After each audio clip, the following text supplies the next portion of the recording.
Hello guys, welcome to Fiction Quest. So in this video, we will see, what if Naruto was reborn in high school DxD and got married to Serafall, Rias and Sona? If you enjoy these kinds of stories, don't forget to show us some love by hitting the like button and subscribing to the channel. Your support means the world to us. Now, let's start the story. Chapter 1. Second Chance's death. Naruto decided, was not what he had expected.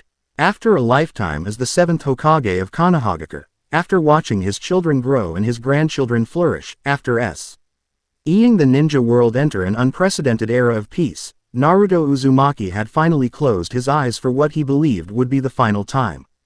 He had been ready for whatever awaited him in the Puri land, perhaps reunions with his parents, with Jiraiya, with all those who had gone before. Instead, he floated in darkness, aware yet formless. Naruto Uzumaki. The voice seemed to come from everywhere and nowhere simultaneously. It carried weight, ancient, powerful, and vaguely familiar. Shinigami, Naruto replied, somehow knowing the identity of the entity addressing him. I guess my time really is up. A form materialized before him, skeletal and wrapped in white robes, yet somehow not terrifying. Instead, it radiated a solemn dignity. Your time in your world has indeed ended, the death god confirmed. But your journey is not complete. Naruto would have frowned if he still had a face. What do you mean? I lived my life. I fulfilled my purpose. Perhaps in your realm, but a catastrophe approaches another. One that only you can address. The Shinigami waved a bony hand, and suddenly images flashed before Naruto, another world filled with beings of extraordinary power.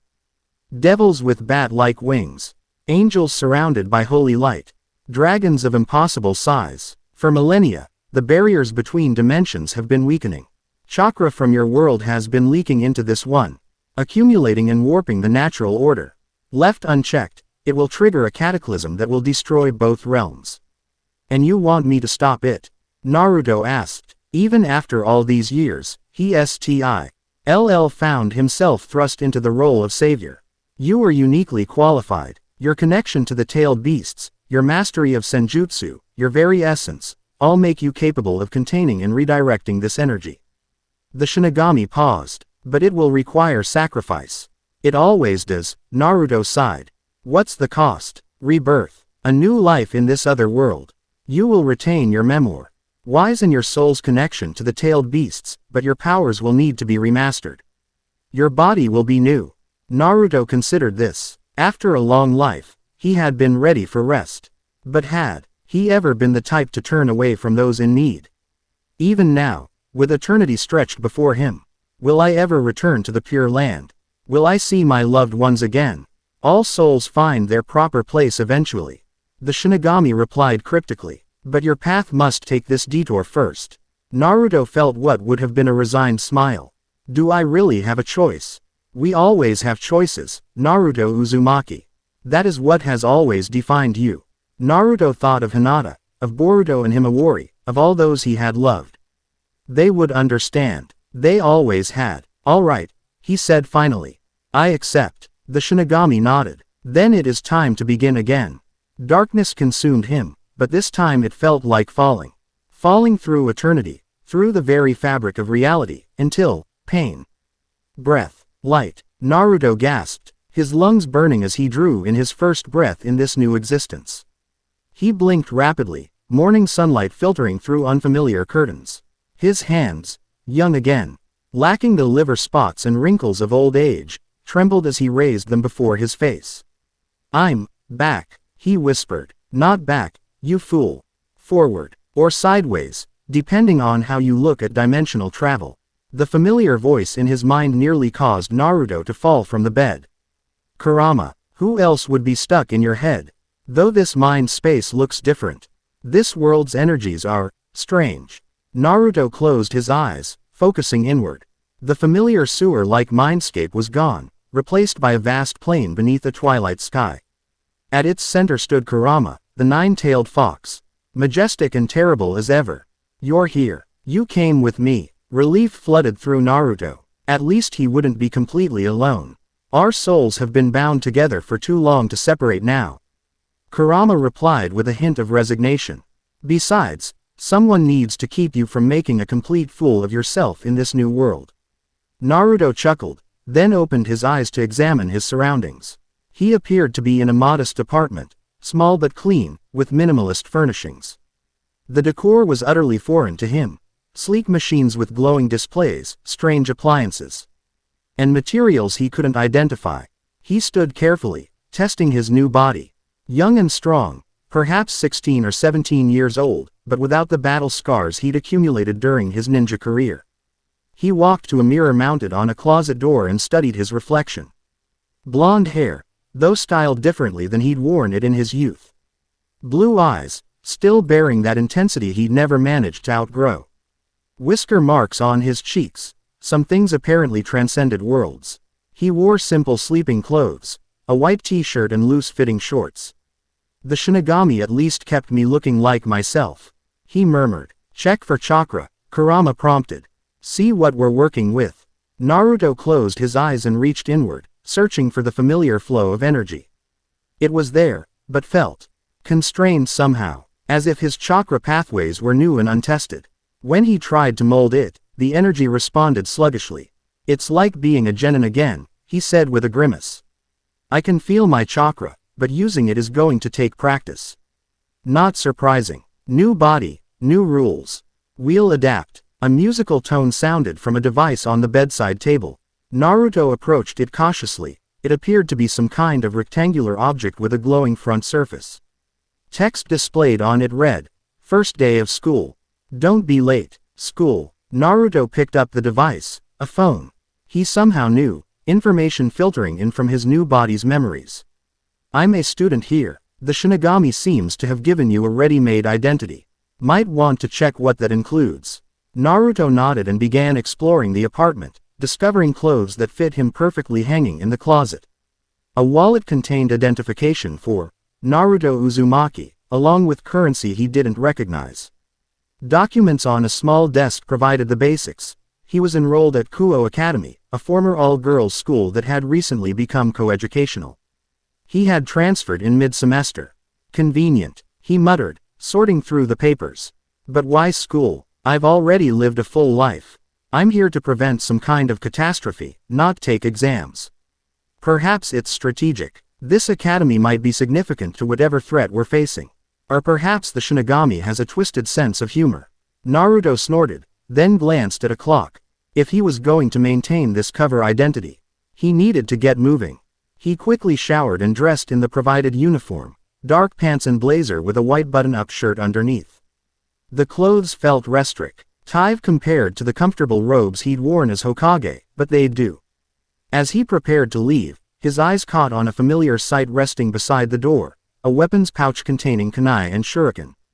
And a forehead protector with Konoha's symbol. Did the Shinigami provide these, or did they follow my soul? He wondered, touching the metal plate reverently. Questions for another time. Let's get oriented in this world first. Naruto nodded, secured the pouch to his belt beneath his jacket, and tucked the headband into his pocket. It felt wrong to leave it behind. The morning air was crisp as Naruto stepped outside. Discovering his apartment was part of a complex in what appeared to be a moderately sized city. The architecture was unlike anything from his world, boxy buildings of glass and steel rising into the sky. Paved roads where strange metal vehicles moved without horses to pull them. He consulted a map on his phone and began walking toward Kuo Academy, observing every thing with the practiced eye of someone who had spent decades as a ninja. The people dressed differently, spoke differently, carried different tools, but they were still people, going about their daily lives. This world is more advanced technologically, Naruto noted quietly. But I don't sense many chakra signatures. There's something else here, Kurama replied. Not chakra, but similar. A different form of energy. And it's concentrated in certain individuals. Naruto discreetly examined passers-by, and realized Kurama was right. While most people radiated nothing unusual, occasionally someone would pass with a distinct energy signature, not chakra, but something with similar properties. As he approached the academy, these unusual signatures became more frequent. The school itself, an impressive complex of European-style buildings surrounded by trees, practically hummed with this strange energy. Interesting, Naruto murmured. Something special about this place. He joined He stream of students entering the campus, drawing curious looks from many of the girls. He caught snippets of conversation. Who's the new boy? Blonde hair, blue eyes, foreign exchange student. Though, say marks on his cheeks, are those tattoos? Naruto suppressed a smile. Some things never changed, regardless of which world you were in. He had always drawn attention, though hopefully this time it wouldn't be the negative kind he'd experienced as a child harboring the nine tails. Following the information provided with his enrollment papers, Naruto made his way to his assigned classroom. Before he could enter, however, a strict voice called out, "You must be Uzumaki-san." Naruto turned to see a girl with short black hair and glasses regarding him with a calculating expression. She wore the femme-ale version of the school uniform with impeccable precision. Behind her spectacles, violet eyes assessed him with an intensity that reminded him of Sasuke. "I am," he confirmed, offering a friendly smile. "And you are Sona Citri, student council president." She adjusted her glasses. "As a transfer student, you should report to the council room before class for orientation." There was something about her, an aura of authority beyond her years, and that strange energy Kurama had noted was particularly strong in her. "She's not human," Kurama observed. "Similar to Chakra, but different.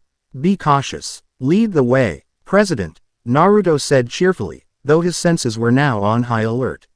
Sona nodded and turned, expecting him to follow. As they walked through the hallways, Naruto noticed how other students regarded her with a mixture of respect and apprehension. "Kuo Academy has certain expectations of its students," Sona said as they walked. "Particularly male students. As we've only recently become coeducational, I trust you'll maintain appropriate behavior." "I've never been much for following rules," Naruto admitted, "but I respect other people." "That's more important than regulations, don't you think?" Sona glanced at him, surprised by the response. "An interesting perspective, though I'll note that rules often exist to protect people. And sometimes they exist to protect systems that shouldn't be protected," Naruto countered with a smile that took the edge off his words. "But I'm not here to cause trouble." They arrived at the student council room, Several other students, all female, were already assembled. Each radiated the same unusual energy as Sona, though at varying intensities. "This is Naruto Uzumaki, our new transfer student," Sona announced.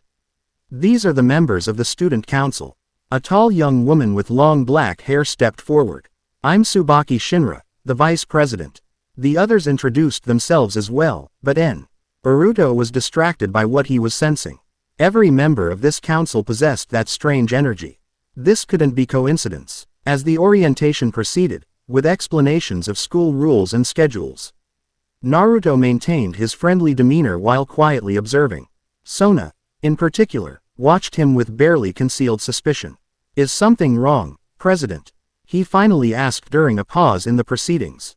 Sona's eyes narrowed slightly. "You're not what I expected, Uzumaki-san.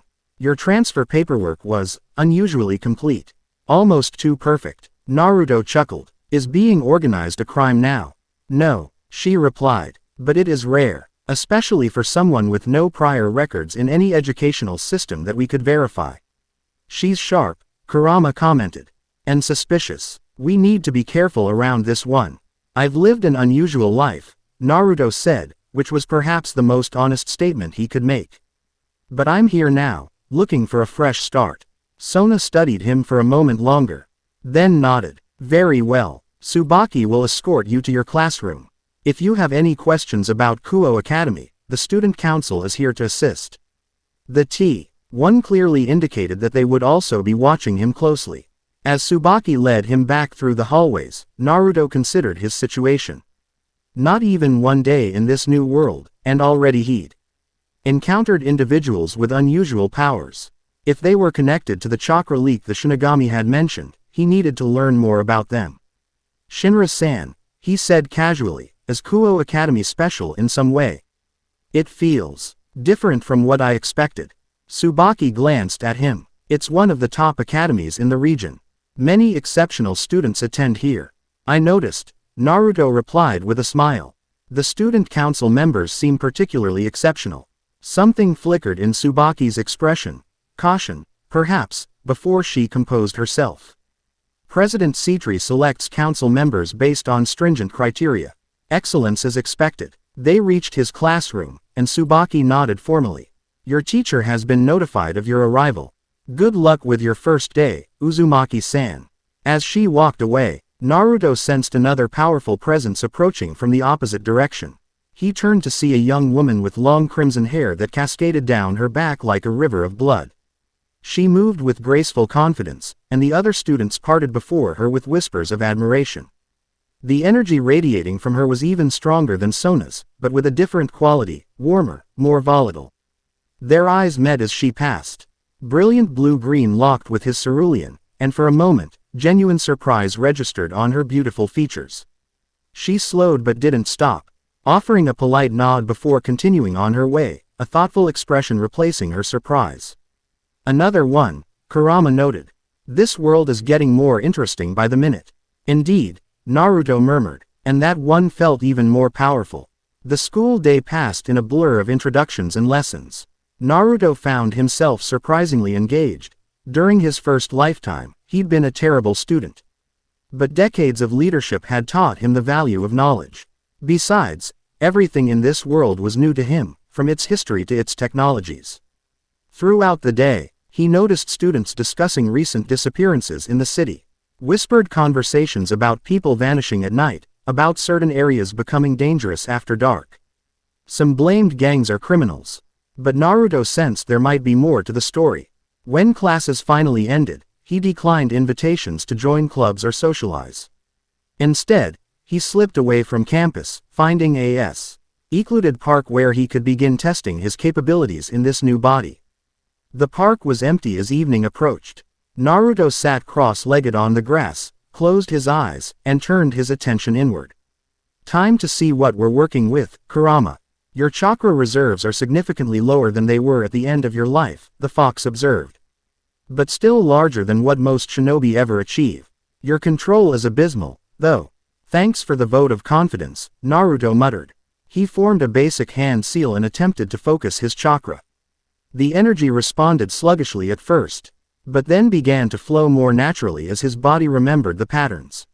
Shadow clone jutsu, he whispered, and felt the familiar drain as his chakra split.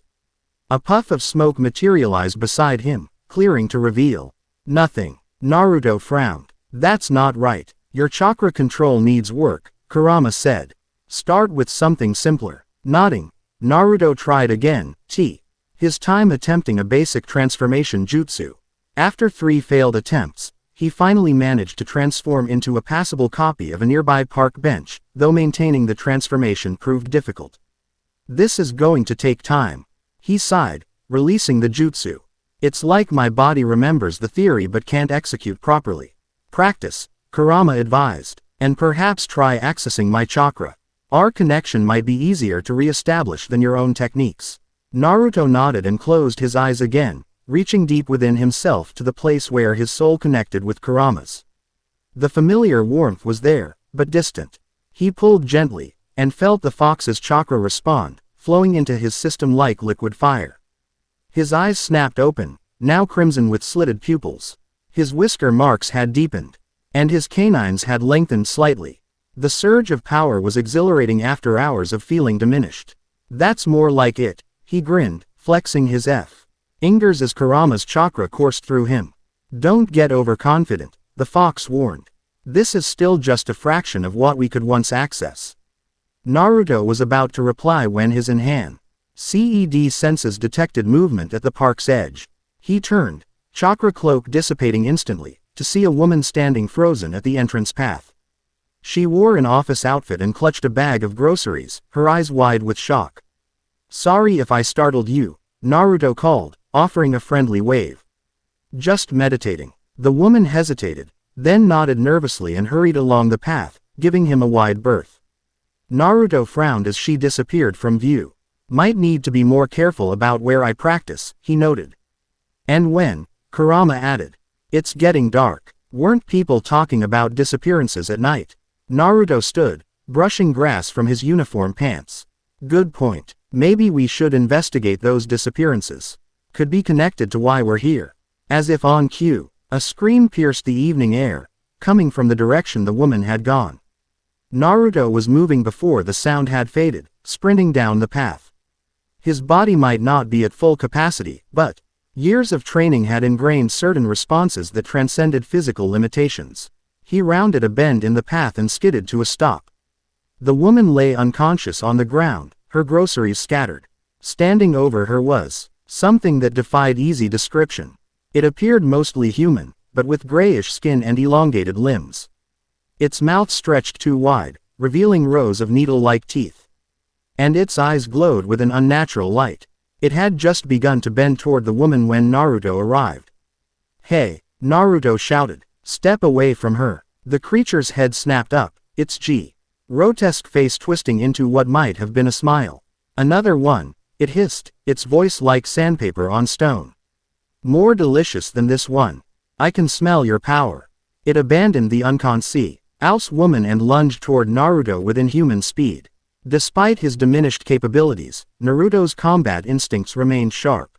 He sidestepped the attack, analyzing his opponent as it moved.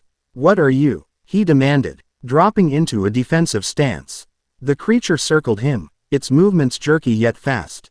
"Hungry," it replied with a sound like broken glass. "So hungry. You'll feed me well." It attacked again, clawed hands slashing at Naruto's face. He ducked and delivered a swift kick to its midsection, sending it stumbling back. The creature was strong but predictable, relying on speed and ferocity rather than skill. "It has that strange energy we've been sensing," Kurama observed. "But corrupted somehow. Unstable." Naruto nodded, dodging another attack. "You're right. It feels wrong." The creature snarled in frustration as Naruto continued to evade its increasingly wild attacks. "Stand still," it shrieked. "Your soul will be mine." "Not today," Naruto replied, focusing his chakra into his fist. As the creature charged again, he met it with a chakra-enhanced punch that connected solidly with its jaw. The impact sent it flying into a nearby tree with enough force to crack the trunk. To Naruto's surprise, the creature began to laugh as it picked itself up. "Yes," it hissed. "Power. Different power. Not devil, not angel, not yokai. What are you?" "I'm the GU. Why, who's going to stop you from hurting anyone else?" Naruto replied, drawing a kunai from the pouch hidden beneath his jacket. The creature's eyes widened at the sight of the blade. "Hunter." "No, not hunter. Something else. Something new." It seemed more interested in Naruto now than attacking, its head tilting as it studied him with disturbing intensity. "Who sent you?" Naruto demanded, keeping the kunai ready. "What are you doing in this city?" The creature's mouth stretched into that too wide smile again. "No one sends me. I am free. Free to hunt. Free to feed. This territory is unguarded when she is not watching." "When who is not watching?" But the creature had apparently tired of conversation. It launched itself at Naruto with renewed ferocity, moving faster than before. Its claws raked across his arm as he twisted away, tearing his uniform sleeve and drawing blood. Naruto winced at the burning sensation that spread from the wound. "Poisoned claws. Great. My chakra can neutralize it," Kurama said. "But we need to end this quickly." Naruto agreed. As the creature prepared for another attack, he channeled Kurama's chakra, just enough to boost his speed and strength without fully transforming. His eyes flashed red momentarily as he met the creature's charge head-on. This time, instead of dodging, Naruto slipped inside its guard, driving his kunai deep into its chest where a heart should be. The creature shrieked, a sound that threatened to shatter eardrums, and thrashed wildly. "You cannot kill what is already dead," it screamed, claws slashing at Naruto even as black ichor spilled from its wound. Naruto leapt back, forming a quick hand sign.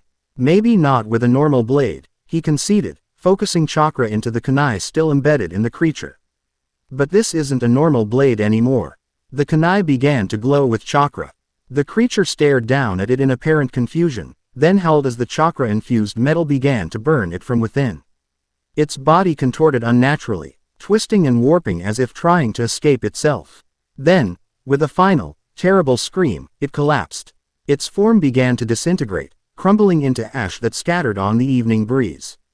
Within seconds, Nothing remained but a dark stain on the grass in Naruto's kunai. Naruto retrieved his weapon, wiping it clean before returning it to his pouch. What was that thing, Kurama? Nothing from our world, the fox replied, but it seemed to recognize different types of power. Devils, angels, yokai, we should learn what those mean here. Naruto nodded. N turned his attention to the unconscious woman. He knelt beside her, checking for injuries. Finding none, he gently adjusted her position to make her more comfortable, then gathered her scattered groceries. As he worked, the hairs on the back of his neck stood up. Someone was watching. He turned slowly, scanning the darkening park. There, standing beneath a tree some distance away, was the red-haired girl he'd seen at school. She made no attempt to hide, observing him with an expression that mixed surprise with curiosity. "I know you're there," Naruto called. "You might as well come over." The girl approached, her movements graceful and confident. Up close, her beauty was even more striking, but it was the power that radiated from her that truly captured Naruto's attention. Whatever she was formidable. "That was impressive," she said, her voice melodious but tinged with caution. "Most humans wouldn't stand a chance against a stray devil." "Devil," Naruto repeated, filing away the term. "Is that what that thing was?" She studied him for a moment. "You defeated it without knowing what it was." "It was attacking an innocent person," Naruto replied simply. What? Didn't matter as much as stopping it." A small smile curved her lips. "An admirable sentiment. I'm Rias Grimori, by the way." Naruto Uzumaki. He gestured to the unconscious woman. "She should be okay. I think she just fainted from shock." Rias nodded, then raised her hand. A small circle of crimson light appeared, floating above her palm. "I'll alter her memory so she doesn't remember the attack. It's better for everyone that way." Naruto frowned. "You're going to mess with her mind. Would you prefer she lives in fear, knowing such creatures exist?" Rias countered. "Or perhaps attempts to tell others, only to be dismissed as insane." Naruto wanted to argue but found himself considering her point. In his world, civilians had lived with the knowledge that shinobi and their powers existed. But this world seemed different. If such knowledge would only cause suffering. Fine, he conceded, but nothing else. Just the attack. Rias raised an elegant eyebrow at his presumption to give her orders but nodded. "Of course, I'm not in the habit of abusing my abilities." She knelt beside the woman and placed her hand on her forehead. The crimson circle expanded briefly, then faded. "She'll thin. She tripped and knocked herself unconscious. When she wakes, she'll simply gather her groceries and head home, a bit embarrassed but otherwise fine." Naruto nodded, satisfied with this solution. "Now," Rias said, turning her full attention to him, "perhaps you'd like to explain what you are, Naruto Uzumaki. You're clearly not an ordinary human, yet you're not a devil, angel, or any supernatural being I recognize." "That's a complicated question," Naruto replied cautiously. Rias smiled. "I enjoy complicated things. Why don't we discuss it somewhere more comfortable? This area isn't safe after dark, as you've discovered." Naruto hesitated. He knew nothing about this world or its politics. Rias exuded power and confidence, but that didn't necessarily make her trustworthy. "She might have answers we need," Kurama suggested. "And if she wanted to attack, she would have done so already." "All right," Naruto agreed finally. "But I have questions of my own." "I would expect nothing less," Rias replied, her smile widening. "We can start with what a stray devil is, and why there's one hunting in my territory." "Your territory?" Rias's eyes sparkled with amusement. "As I said, complicated.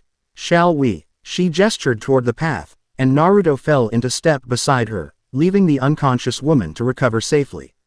As they walked, Naruto couldn't shake the feeling that this encounter was just the beginning, that forces were already in motion, drawn by his arrival in this world. Whatever catastrophe the Shinigami had sent him to prevent, he suspected Rias Grimori would play a significant role in it. Whether as ally or opponent remained to be seen. "So," Naruto said as they left the park behind, "tell me about devils." Rias's laughter carried on the night air. "Where would you like me to begin?" The old school building stood apart from the main Kuo Academy campus, its Victorian architecture a stark contrast to the more modern structures nearby. As Rias led Naruto up the path toward it, He noted the barrier of energy that surrounded the building, invisible to normal sight but unmistakable to his trained senses. "Your base of operations?" he asked. Rias glanced at him, surprise flickering across her features. "Yes, this building houses the Occult Research Club, which serves as a convenient cover for my activities." Hiding in plain sight, Naruto nodded. "Smart." They entered the building, climbing a grand staircase to the upper floor. Rias opened an ornate door, revealing a spacious room furnished in a style that reminded Naruto of historical dramas he'd sometimes watched with Hinata. Antique sofas, a massive desk, shelves lined with old books, and strange symbols etched into the wooden floor. A petite white-haired girl sat on one of the sofas, eating what appeared to be a sweet confection. She glanced up as they entered, her expression neutral but her eyes sharp and assessing. "Kaneko, this is Naruto Uzumaki," Rias said. "He'll be joining us this evening." Kaneko nodded slightly but said nothing, returning her attention to her dessert. Despite her diminutive size and apparent youth, Naruto could sense significant power emanating from her, different from Rias's, wilder somehow. "Please, sit," Rias gestured to the sofa opposite Kaneko. "Would you like tea?" "That would be nice," Naruto replied, taking the offered seat. The formality of the situation amused him slightly. Here he was, having tea with beings who apparently weren't human, discussing the monster he'd just killed. Some things never changed, regardless of which world you were in. A circle of crimson light appeared on the floor, expanding into a large magical sigil. From it emerged a young woman with long black hair tied in a ponytail. She blinked in surprise at seeing Naruto, then looked questioningly at Rias. "Akeno, would you prepare tea for our guest?" Rias asked, taking a seat behind the desk. "Of course, President," Akeno replied, her voice warm and melodious. She fared Naruto a polite bow before moving to a small kitchenette in the corner of the room. As she prepared the tea, Naruto noticed that she, too, radiated that strange energy, similar to Rias's but with a curious duality to it. As if two different powers were intermingled. "These devils have diverse energy signatures," Kurama noted. "Not unlike how different chakra natures feel distinct." Naruto nodded slightly in acknowledgement of the fox's observation. "So," Rias began, folding her hands on the desk, "you dispatched a stray devil using abilities I've never seen before, and you seem to be able to sense supernatural energies. Yet you claim not to know what devils are." Her turquoise eyes studied him intently. "You can understand why I'm curious. Just as I'm curious about what ILs are doing pretending to be high school students," Naruto countered with a friendly smile to soften the challenge. A slight laugh escaped Rias. "Direct, aren't you? Very well. An exchange of information seems fair." She leaned back in her chair.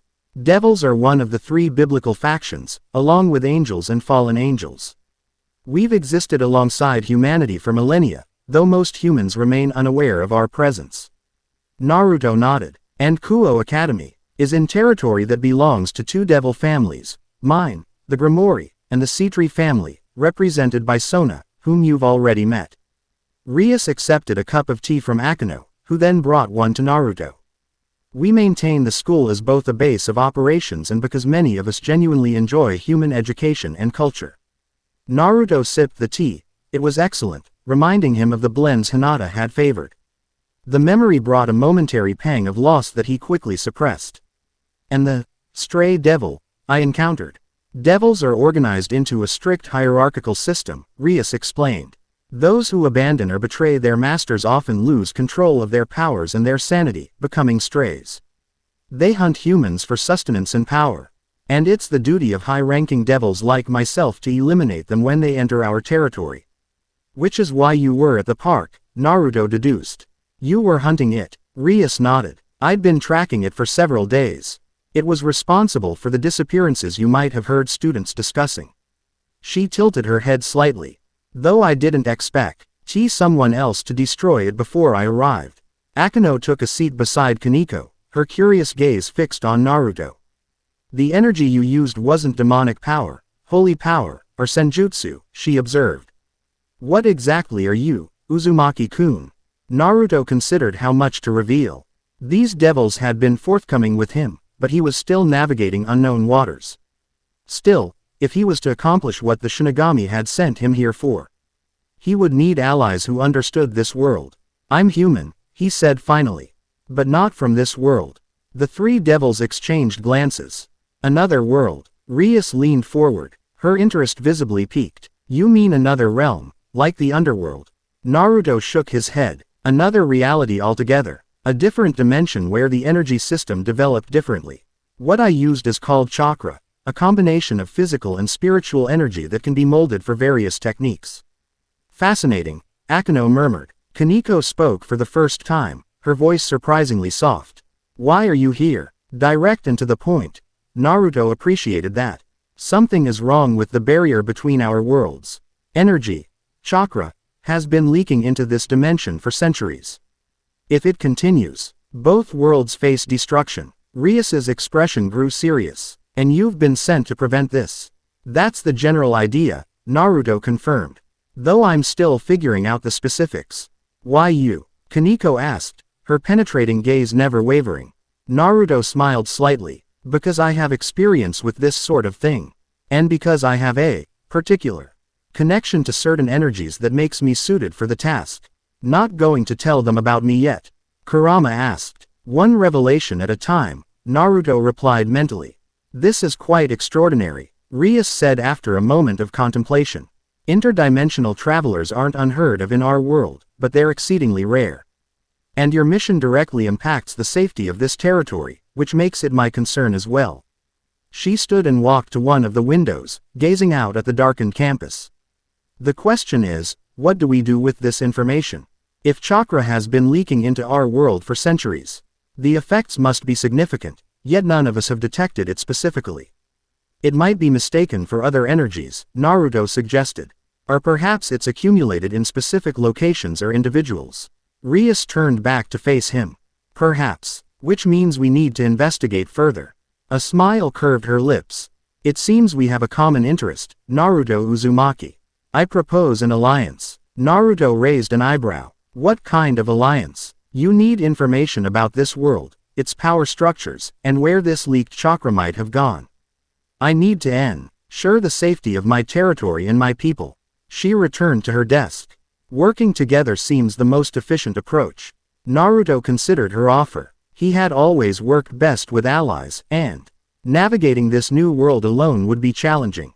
Still, caution was warranted. What would this alliance entail, exactly? Information exchange, for starters, Rias replied. Access to resources that might help your mission. Protection, if necessary. While you handled that stray devil admirably, there are far more dangerous beings in this world. And what do you want in return, besides helping prevent a catastrophe? Rias smiled. Your unique abilities could be quite valuable in certain situations. And I admit to a personal curiosity about your world and its powers. She leaned forward slightly. Plus, having someone from outside our established factions could provide a fresh perspective on certain political complications. Akeno and Kaneko exchanged a knowing look at this last statement, piquing Naruto's curiosity. There was clearly more going on than Rias was explicitly stating. Political complications usually mean trouble, Kurama observed dryly. But we do need allies who know this world. Naruto nodded slightly, having reached the same conclusion. All right, Rias Gramori, I accept your alliance offer, with one condition. And that is complete honesty, Naruto said firmly. If I'm going to trust you, I need to know you're not holding back crucial information. The stakes are too high for games. Rias studied him for a long moment, then nodded. I accept your condition, with the understanding that some information may be sensitive or dangerous in the wrong hands. I will not lie to you, but there may be times when I must ask for your patience regarding certain matters. It wasn't a perfect agreement, but Naruto recognized the practicality of her caveat. Fair enough. Excellent. Rias smiled, genuine warmth reaching her eyes. Then let me formally welcome you, Naruto Uzumaki, as an ally of the House of Gramori. As if to punctuate her statement, the magical circle on the floor glowed once more. From it emerged a handsome young man with short blonde hair who blinked in surprise at finding a stranger in the room. Ah, Kiba, Rias said. Perfect timing. This is Naruto Uzumaki, our newest ally. Naruto, this is Yuto Kiba, my knight. Naruto questioned as he stood to greet the newcomer. Each high-ranking devil has a peerage, servants with specific roles and abilities, Rias explained. Similar to chess pieces. Kiba is my knight, Kaneko my rook, and Akeno my queen. Naruto shook Kiba's offered hand, noting the swordsman's calluses that spoke of dedicated training. Nice to meet you. Likewise, Kiba replied with a friendly smile. Though I'm curious how we've acquired a new ally so suddenly. A fortuitous encounter, Rias said. Naruto here destroyed the stray devil we've been hunting. Kiba's eyebrows rose in surprise. Impressive. We've been tracking that one for days. It seems our new friend has many surprises to share, Akeno added with a mysterious smile. He claims to be from another dimension entirely. As Kiba's expression shifted to one of fascination, Rias returned to business. Kiba, did you complete your patrol of the eastern boundary? Yes, President. All clear, though I did sense some fallen angel activity near the abandoned church again. Rias frowned slightly. We'll need to monitor that situation. They're becoming increasingly bold. Naruto listened attentively, absorbing the information about this world's politics. Fallen angels were clearly another faction to be aware of. So what's our next move regarding my mission? He asked. Rias considered for a moment. Research, primarily. Our families have extensive libraries that might contain information about dimensional anomalies or unexplained energy manifestations throughout history. Akeno, you'll assist with that. Her queen nodded. Of course, President. Kaneko and Kiba, continue your patrols but expand your awareness to include any unusual energy signatures that don't match our known categories. And me? Naruto asked. Rias turned to him with a smile that somehow managed to be both friendly and calculating. You, Naruto Uzumaki, will continue your role as a student at Kuo Academy. It provides excellent cover and keeps you close should we discover anything significant. She walked around the desk to stand directly before him. Additionally, I think it would be beneficial for us to train together. I'm curious about your abilities, and you might find demonic power instructive for your own development. The invitation made sense, though Naruto suspected Rias also wanted to gauge his full capabilities. He'd been in similar situations before, new allies wanting to test each other's strengths and limitations. Sounds reasonable, he agreed.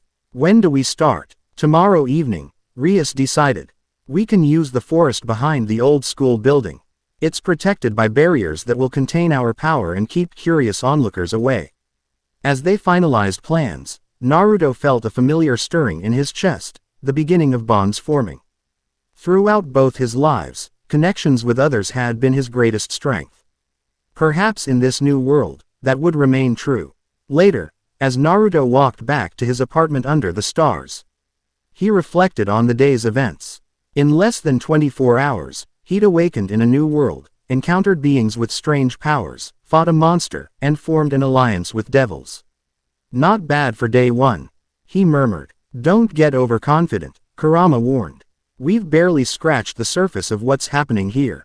And Rias Grimori, while forthcoming, is clearly pursuing her own agenda as well. Of course she is, Naruto replied. I'd be worried if she wasn't. But her interests seem to align with ours for now. For now, the fox emphasized. Just remember that in politics, human, devil, or otherwise, alliances shift with the winds. Naruto nodded, acknowledging the wisdom in Kurama's caution. He had learned much today, but questions remained. What exactly had happened to the chakra that had leaked into this world? Who or what was absorbing it? And how was he supposed to prevent the impending catastrophe?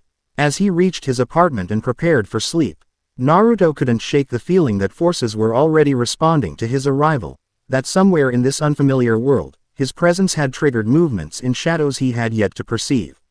One step at a time, he reminded himself as he settled onto his bed. Tomorrow would bring training with Rias, and hopefully more answers. He closed his eyes, dreaming of two worlds, connected by invisible threads of energy, and of a crimson-haired devil whose smile contained both warmth and secrets. Chapter 1 End. Chapter 2. Devil's Interest morning arrived with golden light filtering through unfamiliar curtains. Naruto opened his eyes, momentarily disoriented before the previous day's events flooded back. New world, new body, new mission. He sat up, stretching muscles. Hat still felt strange.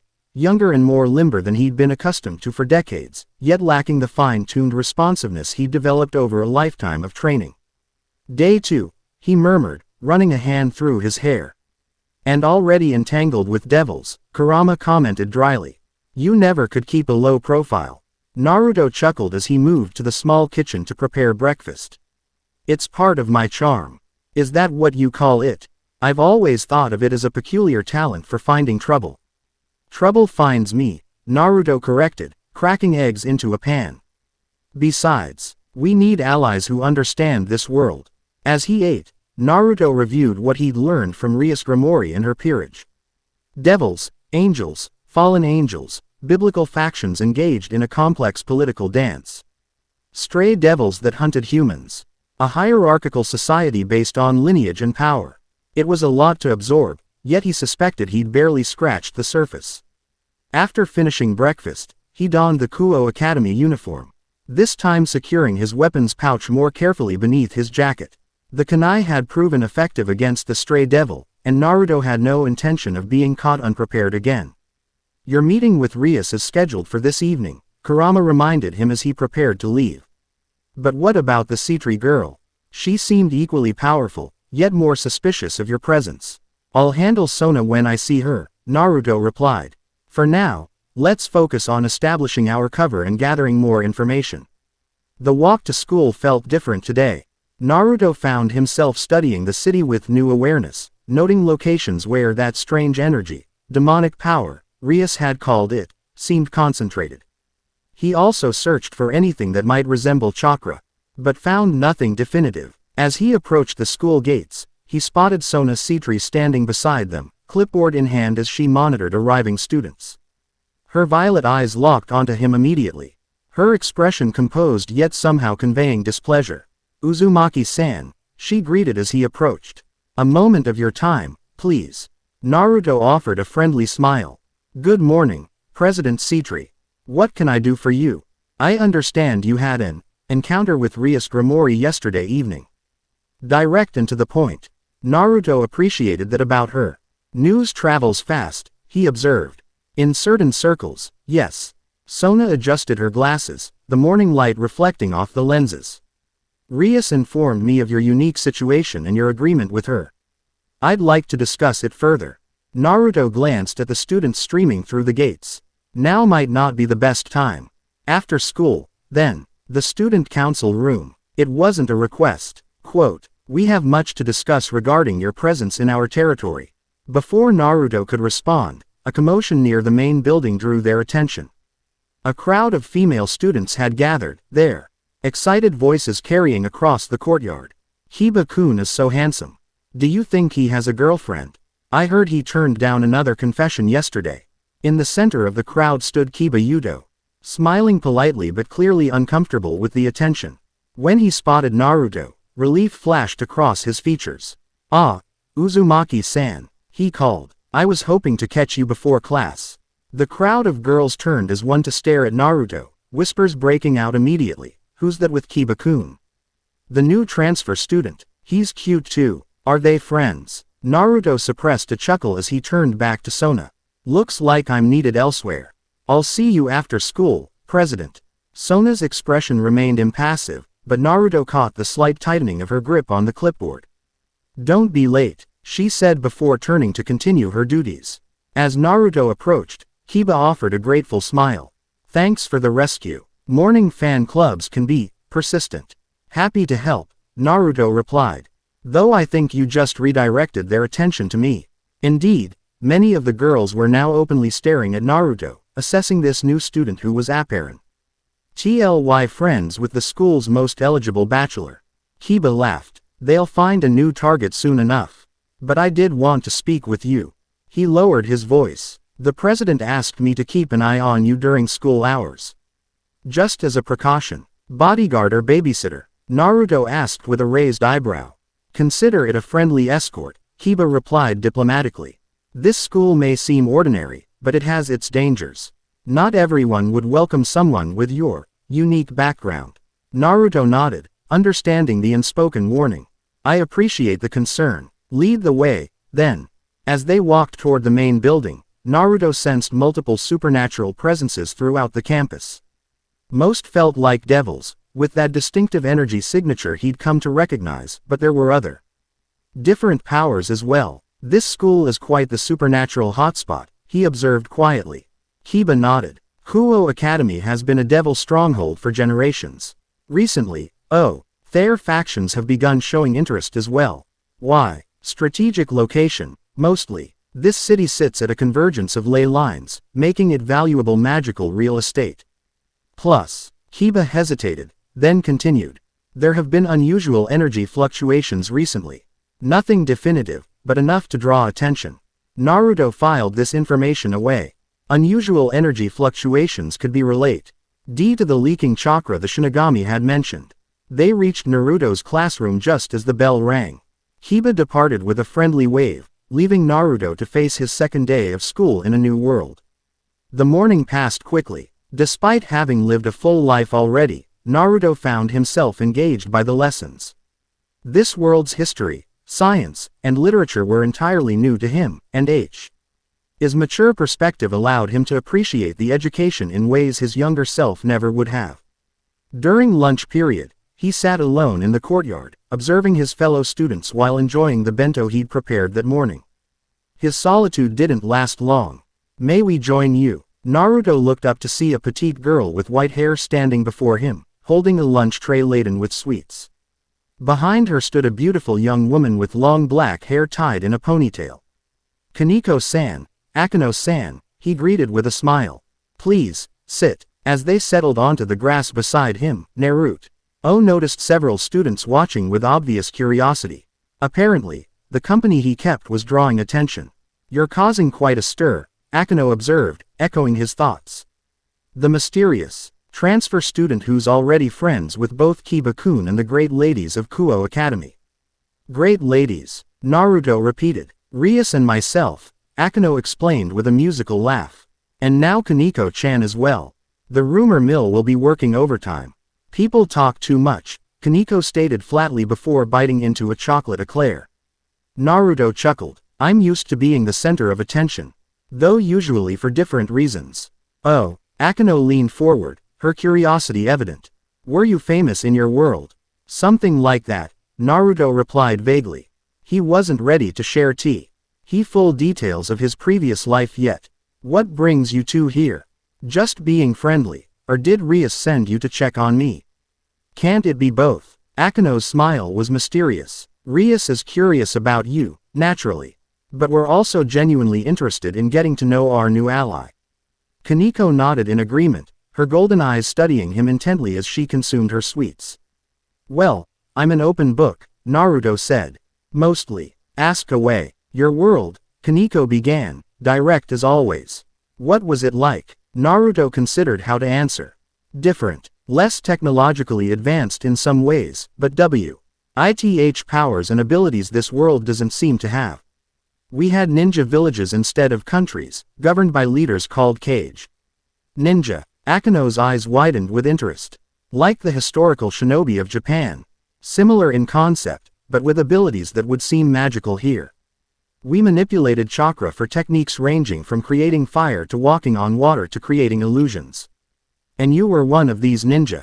Kaneko deduced. Naruto nodded. "I was." Before they could press further, the bell rang signaling the end of lunch period. Kaneko gathered her empty wrappers while Akeno stood gracefully. "Perhaps we can continue this conversation another time," Akeno suggested. "It sounds fascinating." "I'd like that," Naruto agreed. As they prepared to depart, he added casually, "By the way, have either of you noticed those energy fluctuations Kiba mentioned?" The two devils exchanged glances. "Yes," Kaneko answered simply. Akeno elaborated. "They've been occurring with increasing frequency over the past few months. Random bursts of power that don't match any known supernatural signature. Rias has been investigating, but so far we haven't pinpointed the source." "What do they feel like to you?" Naruto pressed. Akeno considered this. "Wild, primal, almost alive, in a way that most energy isn't." "Why do you ask?" "Just curious," Naruto replied, though his mind was racing. The description sounded like it could indeed be chakra, possibly even tailed beast chakra specifically. See you both later. As they parted ways, Naruto couldn't shake the feeling that these RGY fluctuations were central to his mission. If chakra had been leaking into this world for centuries, where had it been going? And what would happen when it reached critical mass? The afternoon class's passed in a blur as Naruto contemplated these questions. When the final bell rang, he packed his belongings and prepared to meet with Sona Citri as promised. Before he could leave the classroom, however, he was intercepted by a group of male students. Uzumaki called a bald youth with an overly enthusiastic expression. "We need to talk." Beside him stood a boy with glasses and another with short black hair. All three regarded Naruto with expressions ranging from suspicion to outright hostility. "Can I help you?" Naruto asked, though he had a feeling he knew what this was about. "I'm Matsuda," the bald one declared. "This is Motohama and Tsubaki. And we want to know what your deal is." "My deal? Don't play dumb." Motohama adjusted his glasses dramatically. "First day here and you're already hanging out with Kiba. Then lunch with Akano-senpai and Kaneko-chan. What kind of black magic are you using?" Naruto couldn't help but laugh. "No magic. Just being friendly." "Impossible," Matsuda exclaimed. "We've been trying for years to get close to the school beauties without success. Then you waltz in and suddenly they're all over you. There has to be a trick. Maybe try being less creepy," Naruto suggested with a shrug. "Just a thought." The trio gasped in collective outrage. "We are not creepy," Tsubaki protested. "We're just enthusiastic appreciators of female beauty." Naruto stepped around them. "Look, I'd love to continue this fascinating conversation, but I have a meeting to get to." "With who?" Motohama demanded. "Don't tell me you're meeting Rias-senpai now." "Student council, actually," Naruto replied. "See you tomorrow, guys." As he walked away, he heard their muttered conspiracy theories following him down the hall. Despite the ridiculousness of the situation, Naruto found himself smiling. Some aspects of high school, it seemed, were universal across dimensions. The student council room was located in the main building's east wing. When Naruto arrived, he found not only Sona waiting for him, but her entire council assembled, the same group he'd met during his orientation the previous day. Sona sat behind a large desk, hands folded precisely in front of her. Tsubaki Shinra, her vice president, stood at her right shoulder. The other members were arranged around the room, all watching Naruto with varying degrees of interest and wariness. "Thank you for coming promptly," Sona said, gesturing to a chair positioned before her desk. "Please, sit." Naruto did so, maintaining a relaxed posture despite the formal atmosphere. "You wanted to discuss my arrangement with Rias." "Among other things," Sona replied. "Rias has informed me of your claim to be from another dimension and your mission regarding leaking chakra. What she couldn't tell me was why we should believe you." Direct and pragmatic. Naruto was beginning to appreciate Sona's straightforward approach, even if it bordered on confrontational. "Fair question," he acknowledged. "I don't have definitive proof to offer. Just my word, my abilities, and the fact that I'm here at all." "Your abilities could be explained by numerous supernatural origins," Sona countered. "And your reasons could be part of a plot by any number of factions seeking advantage in Devil territory." Naruto nodded, recognizing the logic in her suspicion. "Also fair. So what would convince you?" Sona studied him for a moment. "Demonstrate something. Something that could not be replicated by any known supernatural ability in this world." Naruto considered this request. Many of his techniques had anal OGS in this world. Elemental manipulation, physical enhancement, even shadow clones might be explainable through magic. What could he show that would be truly unique? Then it came to him. "All right, I'll need some space," Sona gestured, and the council members moved furniture aside, creating an open area in the center of the room. Naruto stood and moved into this space, closing his eyes briefly to center himself. "In my world," he explained, "each person has a unique chakra signature, like a fingerprint. But more than that, we can give physical form to this energy, a manifestation of our very essence." He focused, reaching deep within himself to the place where his chakra flowed strongest. His control was still imperfect in this new body, but for this technique, raw power mattered more than finesse. Naruto formed the necessary hand seal, and chakra began to swirl around him, visible now as a blue energy that spiraled and danced across his skin. The council members murmured in surprise, but he wasn't done yet. The chakra intensified, condensing and taking shape above him. Slowly, unmistakably, the ethereal form of a massive nine-tailed fox materialized, translucent but detailed, each tail swaying independently. Crimson eyes glowing with ancient intelligence. "This is Kurama," Naruto said quietly. "The nine-tailed fox. He's been part of me since the day I was born in my original world." The manifestation lasted only seconds before Naruto's control faltered and the chakra dispersed, but the impact was immediate. Even Sona's composed expression had cracked, her eyes wide with astonishment. "That was..." Tsubaki began, then trailed off, seemingly at a loss for words. "Not demonic power," Sona finished. "Not angelic, yokai, or draconic either."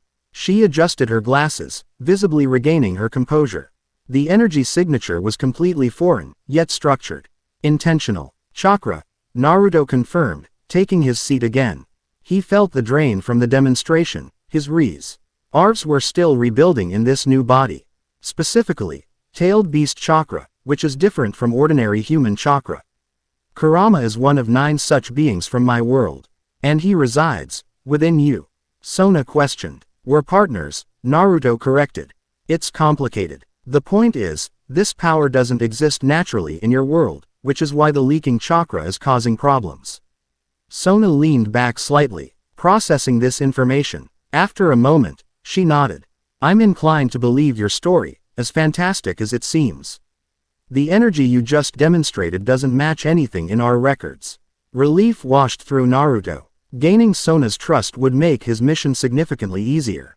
However, she continued, raising a finger, "Believing your origin story doesn't automatically grant you free reign in this territory. Kuo Town falls under joint Grimoire Citri protection, which means any activities you undertake must be approved by both families."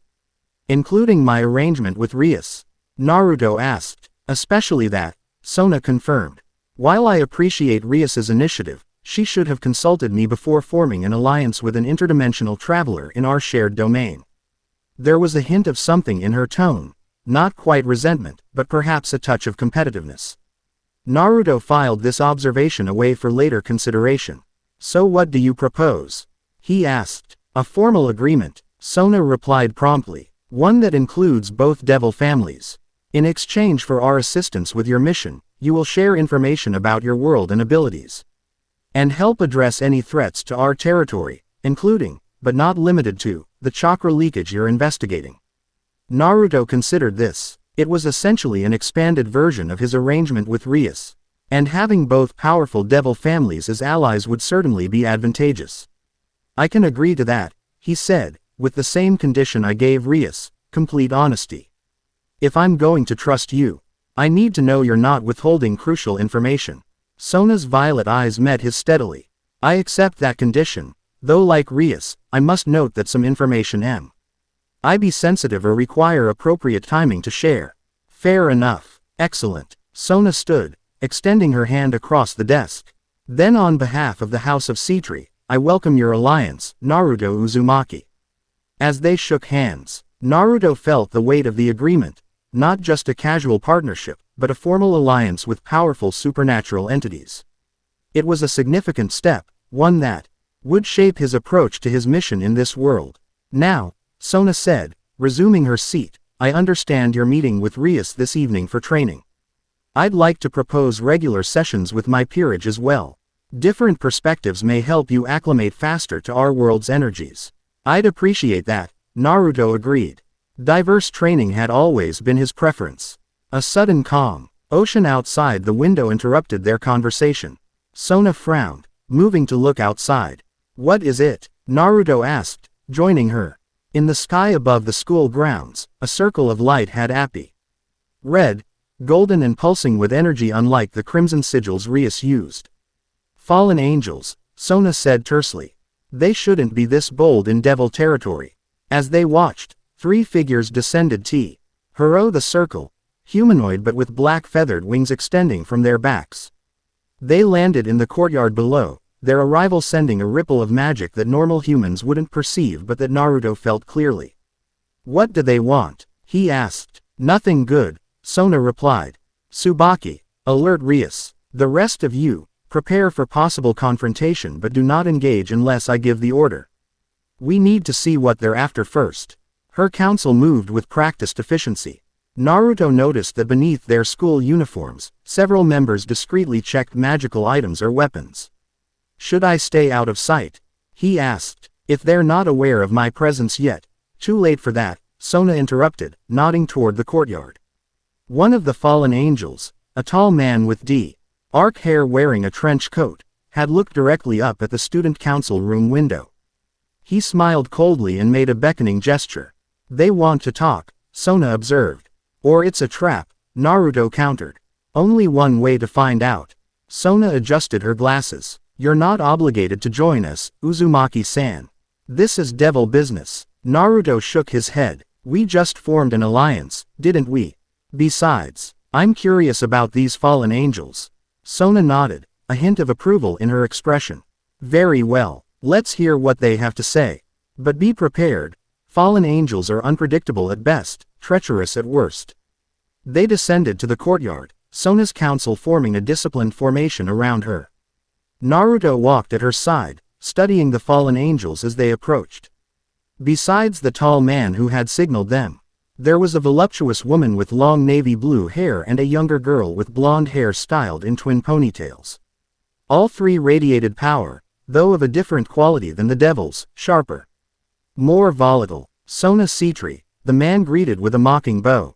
"How kind of you to grace us with your presence. And who is your new friend? He doesn't smell like a devil." "State your business, Danesik," Sona replied coolly, ignoring the question. "You know the rules regarding unauthorized entry into our territory." The fallen angel called Danesik smiled unpleasantly. "Rules change, especially when certain items of interest appear in previously mundane areas." "What items?" Sona asked, though her slight tension suggested she already knew. "Sacred gears," the blue-haired woman answered. "3 have activated recently in this city. Our leader wants them." Naruto glanced at Sona questioningly. The term meant nothing to him. Sacred gears are powerful artifacts created by the biblical god.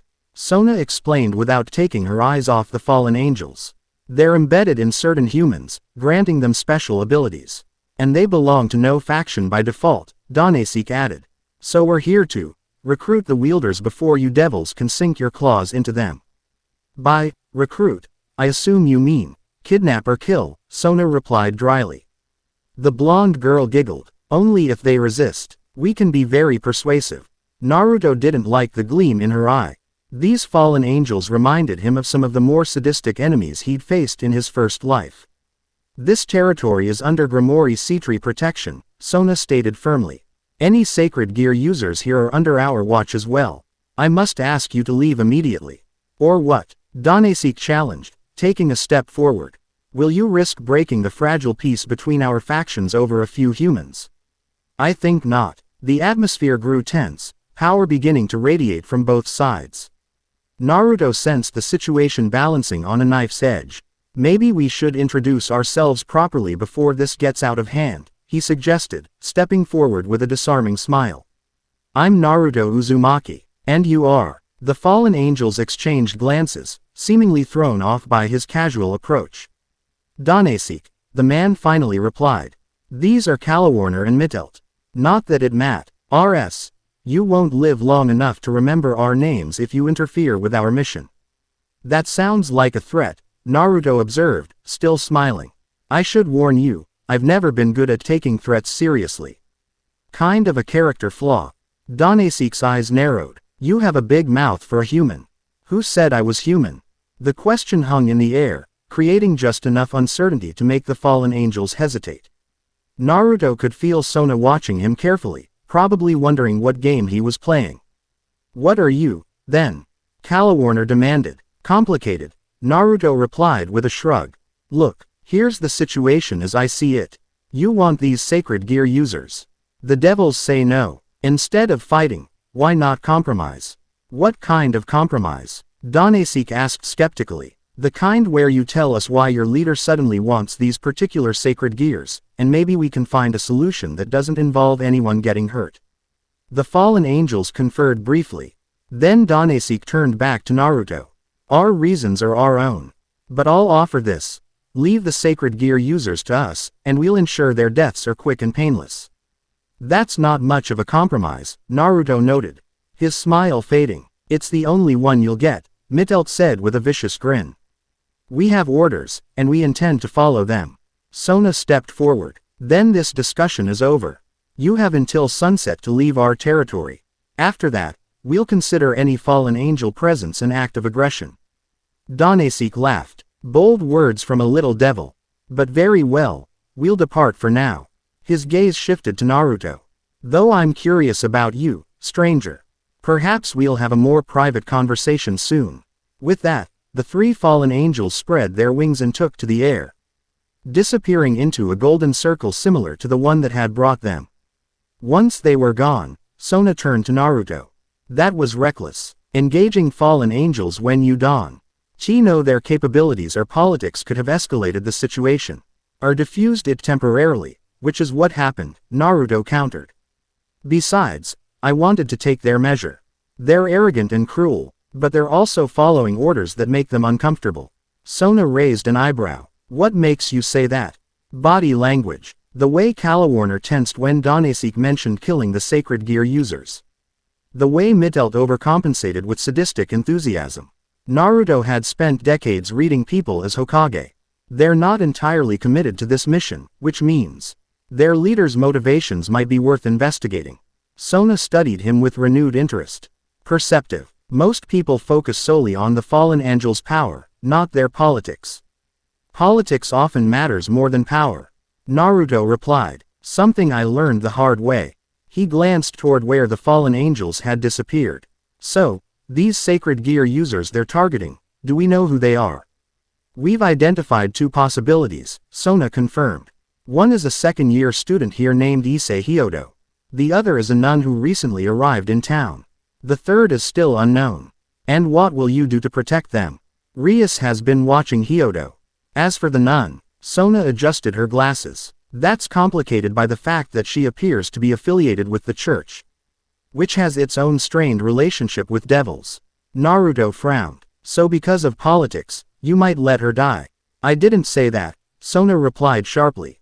But we must be strategic. Open conflict between devils and fallen angels could trigger a new war, with far worse casualties than 3 humans.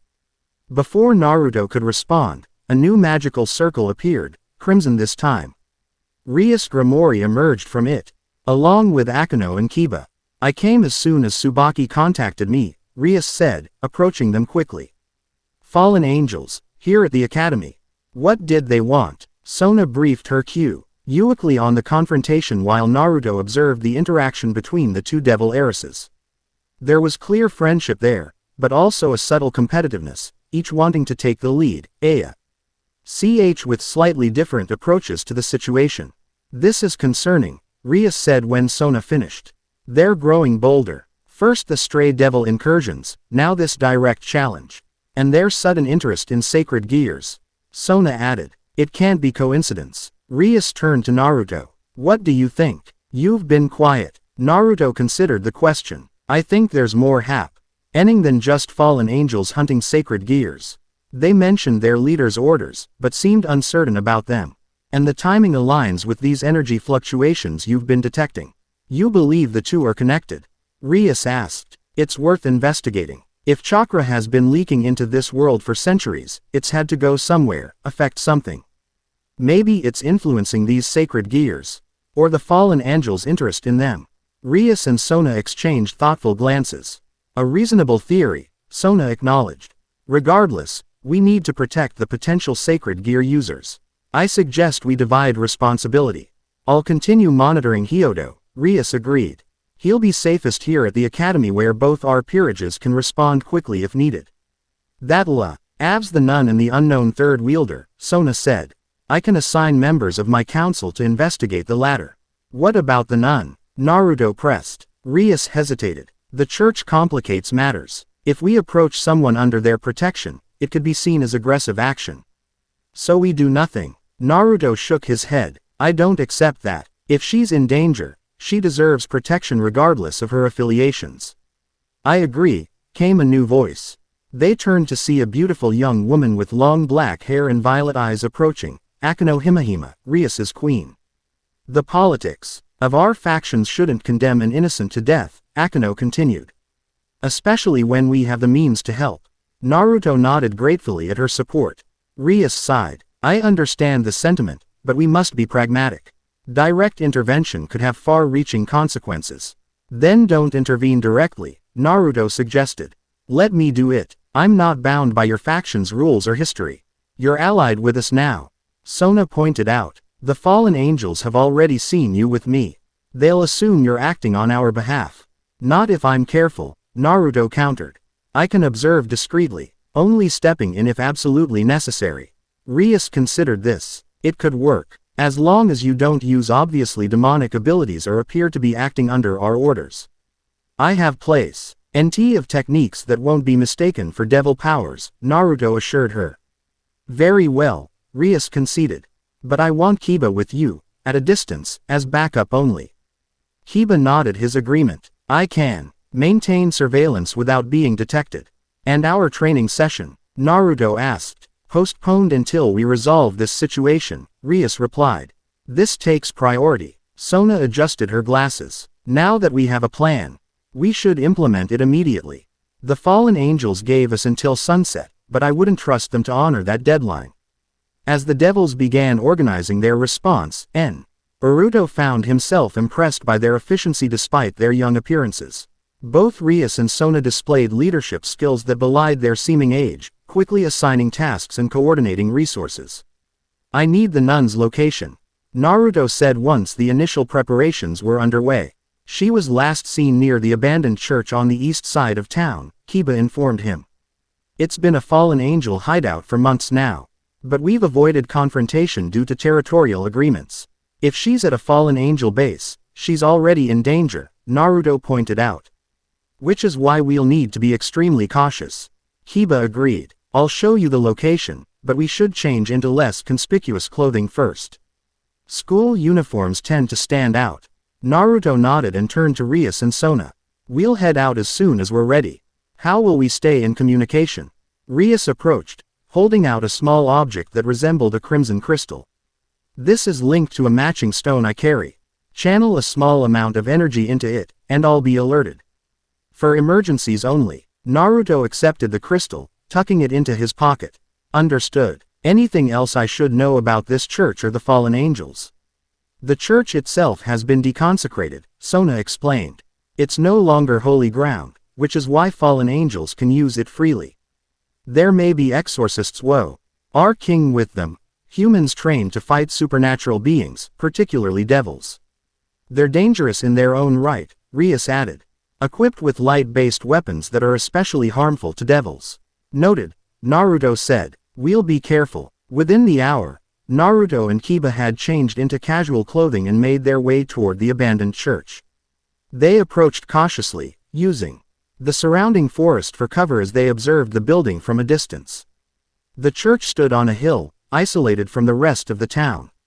Once impressive, it now showed clear signs of neglect, broken windows, crumbling stonework, overgrown grounds. Yet despite its dilapidated appearance, Naruto could sense power emanating from within. Multiple fallen angel signatures, along with something different, something pure. That must be the nun, he murmured to Kiba as they crouched behind a fallen tree. Her energy feels different from the fallen angels. Kiba nodded. Sacred gears have distinctive signatures. If she possesses one, that's likely what you're sensing. As they watched, the church door opened, and a young girl emerged, perhaps 15 or 16, with long blonde hair and wearing a traditional nun's habit. She carried a small basket and began gathering wildflowers that grew near the church steps. She doesn't look like a prisoner, Naruto observed. That doesn't mean she isn't one, Kiba replied grimly. The fallen angels are manipulative. She may not even realize her danger. Naruto studied the girl. Even from this distance, he could sense a gentleness about her, a kindness that reminded him of Hinata. The thought brought a pang of nostalgia that he quickly suppressed. I'm going to get closer, he decided. You stay here as backup. Kiba frowned. That's risky. If they detect you, they won't. Naruto assured him. I was a ninja, remember. Stealth is in my skill set. Before Kiba could protest further, Naruto formed a hand seal and whispered, transformation jutsu. His appearance shifted, chakra bending light around him to create the illusion of a simple traveler, an unremarkable man in hiking clothes with a walking stick. The transformation wasn't perfect. His control was still developing in this new body, but it would pass casual inspection. If anything goes wrong, I'll signal, he told Kiba, then emerged from the forest and began walking up the path toward the church as if simply passing by. As he approached, the nun looked up from her flower gathering and offered a shy smile. Hello, she greeted in accented Japanese. Are you lost? Naruto returned the smile, stopping a respectful distance away. Just exploring the area. I didn't expect to find a church out here, or someone tending to it. Oh, I only just arrived myself, she said, her green eyes warm and trusting. I'm Asia Argento. I'll be working here, soon. There was a slight hesitation in her voice that Naruto didn't miss. Nice to meet you, Asia. He paused, deciding to use a pseudonym, Minato. His father's name felt appropriate for this disguise. Are you interested in the church, Minato-san? Asia asked politely. I appreciate beautiful architecture, Naruto replied, glancing at the building. Though this one seems to have seen better days. Asia's smile faltered slightly. Yes, it needs some work. But it will be restored soon, I'm told. By the people you're staying with. A shadow passed over her face. Yes, my guardians. They've been very kind to bring me here from Italy. Her body language told a different story, tension in her shoulders, a tremble in her hands as she arranged flowers in her basket. Whatever these guardians had told her, she wasn't entirely comfortable with the situation. That's good, Naruto said, maintaining his friendly demeanor while his mind raced. It must be difficult being in a new country. Do you have friends here? Asia shook her head. Not yet, but I hope to make some. Her smile returned, genuine despite her obvious concerns. Like you, it's nice to talk to someone new. Before Naruto could respond, the church door opened again. Danesek stepped out, his eyes narrowing when he spotted Naruto. Asia, he called, his voice falsely pleasant. Who is your friend? This is Minato-san, Asia replied. He was just passing by and stopped to admire the church. Danesek's gaze swept over Naruto, searching. For a moment, Naruto feared his transformation might not hold up to supernatural scrutiny, but the fallen angel showed no sign of recognition. How quaint, Danesek said. But I'm afraid Sister Asia is quite busy. You'll have to continue your journey, traveler. The threat was implicit but clear. Of course, Naruto replied easily. I wouldn't want to impose. It was nice meeting you, Asia-san. You too, Minato-san, she said, a hint of disappointment in her voice. Maybe we'll meet again sometime. I'd like that. Naruto bowed slightly, then continued up the path as if passing by the church rather than having it as his destination. As he walked, he felt Danesek's eyes boring into his back. The fallen angel was suspicious, but not certain enough to take action. Once Naruto was around the bend in the path and out of sight, he veered into the forest and released his transformation, hurrying back to where Kiba waited. Well, Kiba asked as soon as Naruto rejoined him. Her name is Asia Argento. She's definitely the nun they mentioned, and she has a sacred gear, I could sense it. She doesn't seem to be held by force, but she's not entirely comfortable either. I think they're manipulating her. Did they recognize you? Naruto shook his head. Danesek was suspicious of a stranger talking to Asia, but he didn't see through my transformation. Kiba nodded. So what's our next move? We need to warn her somehow, let her know she's in danger. Naruto frowned thoughtfully. But we can't just grab her. That would be kidnapping, and might push the fallen angels to accelerate whatever they're planning. We could try to make contact away from the church, Kiba suggested. If she ever leaves their supervision. Good idea. We'll need to. Naruto stopped abruptly, sensing a sudden surge of energy from the direction of the city. Do you feel that? Kiba tensed, turning toward Kuo town. Yes, that's A sacred gear activating. A powerful one. The third wielder. Or Hyodo, Kiba said grimly. Either way, it means trouble. As if confirming his words, the crystal in Naruto's pocket began to glow warmly. Rias was signaling him. We need to go, Kiba said, already moving. That activation will draw every fallen angel in the area. Naruto hesitated, glancing back toward the church. Asia was still visible, now being ushered inside by Danesik. He didn't like leaving her.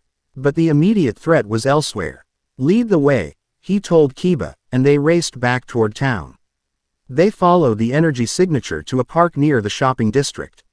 As they approached, they saw evidence of battle. Scorched grass, shattered concrete, trees broken at unnatural angles. In the center of the destruction stood Rias and Akino, facing off against Kalawarner and Mittelt.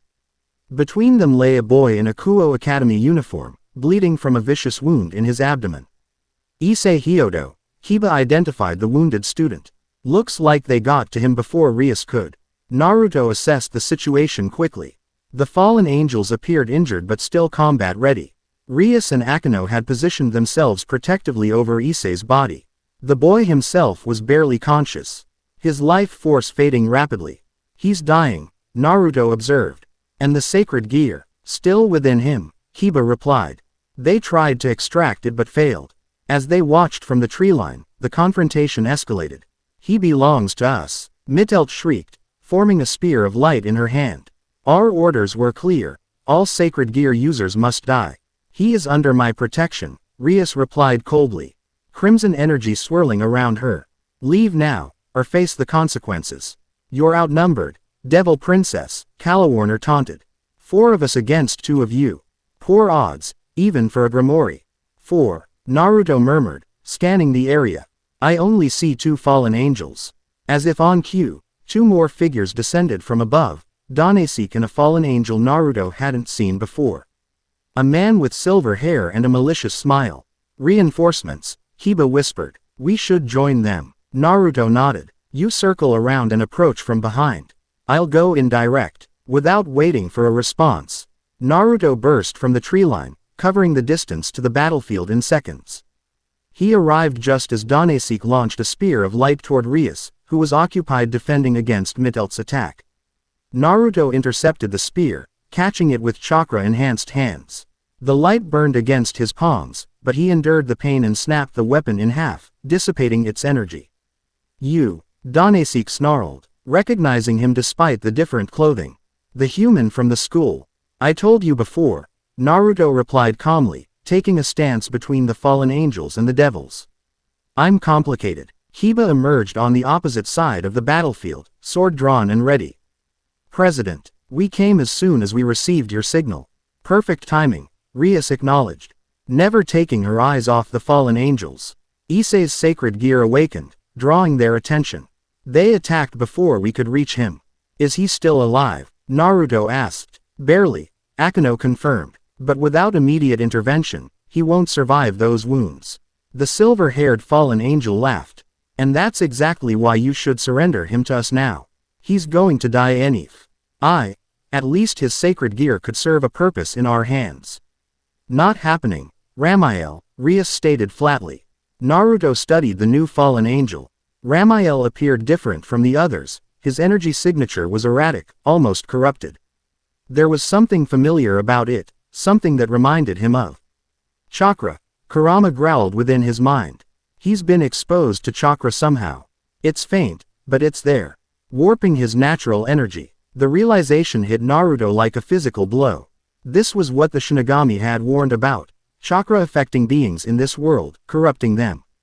We're taking the boy, Danesik declared. 4 of us, 4 of you, but we have the advantage of light weapons.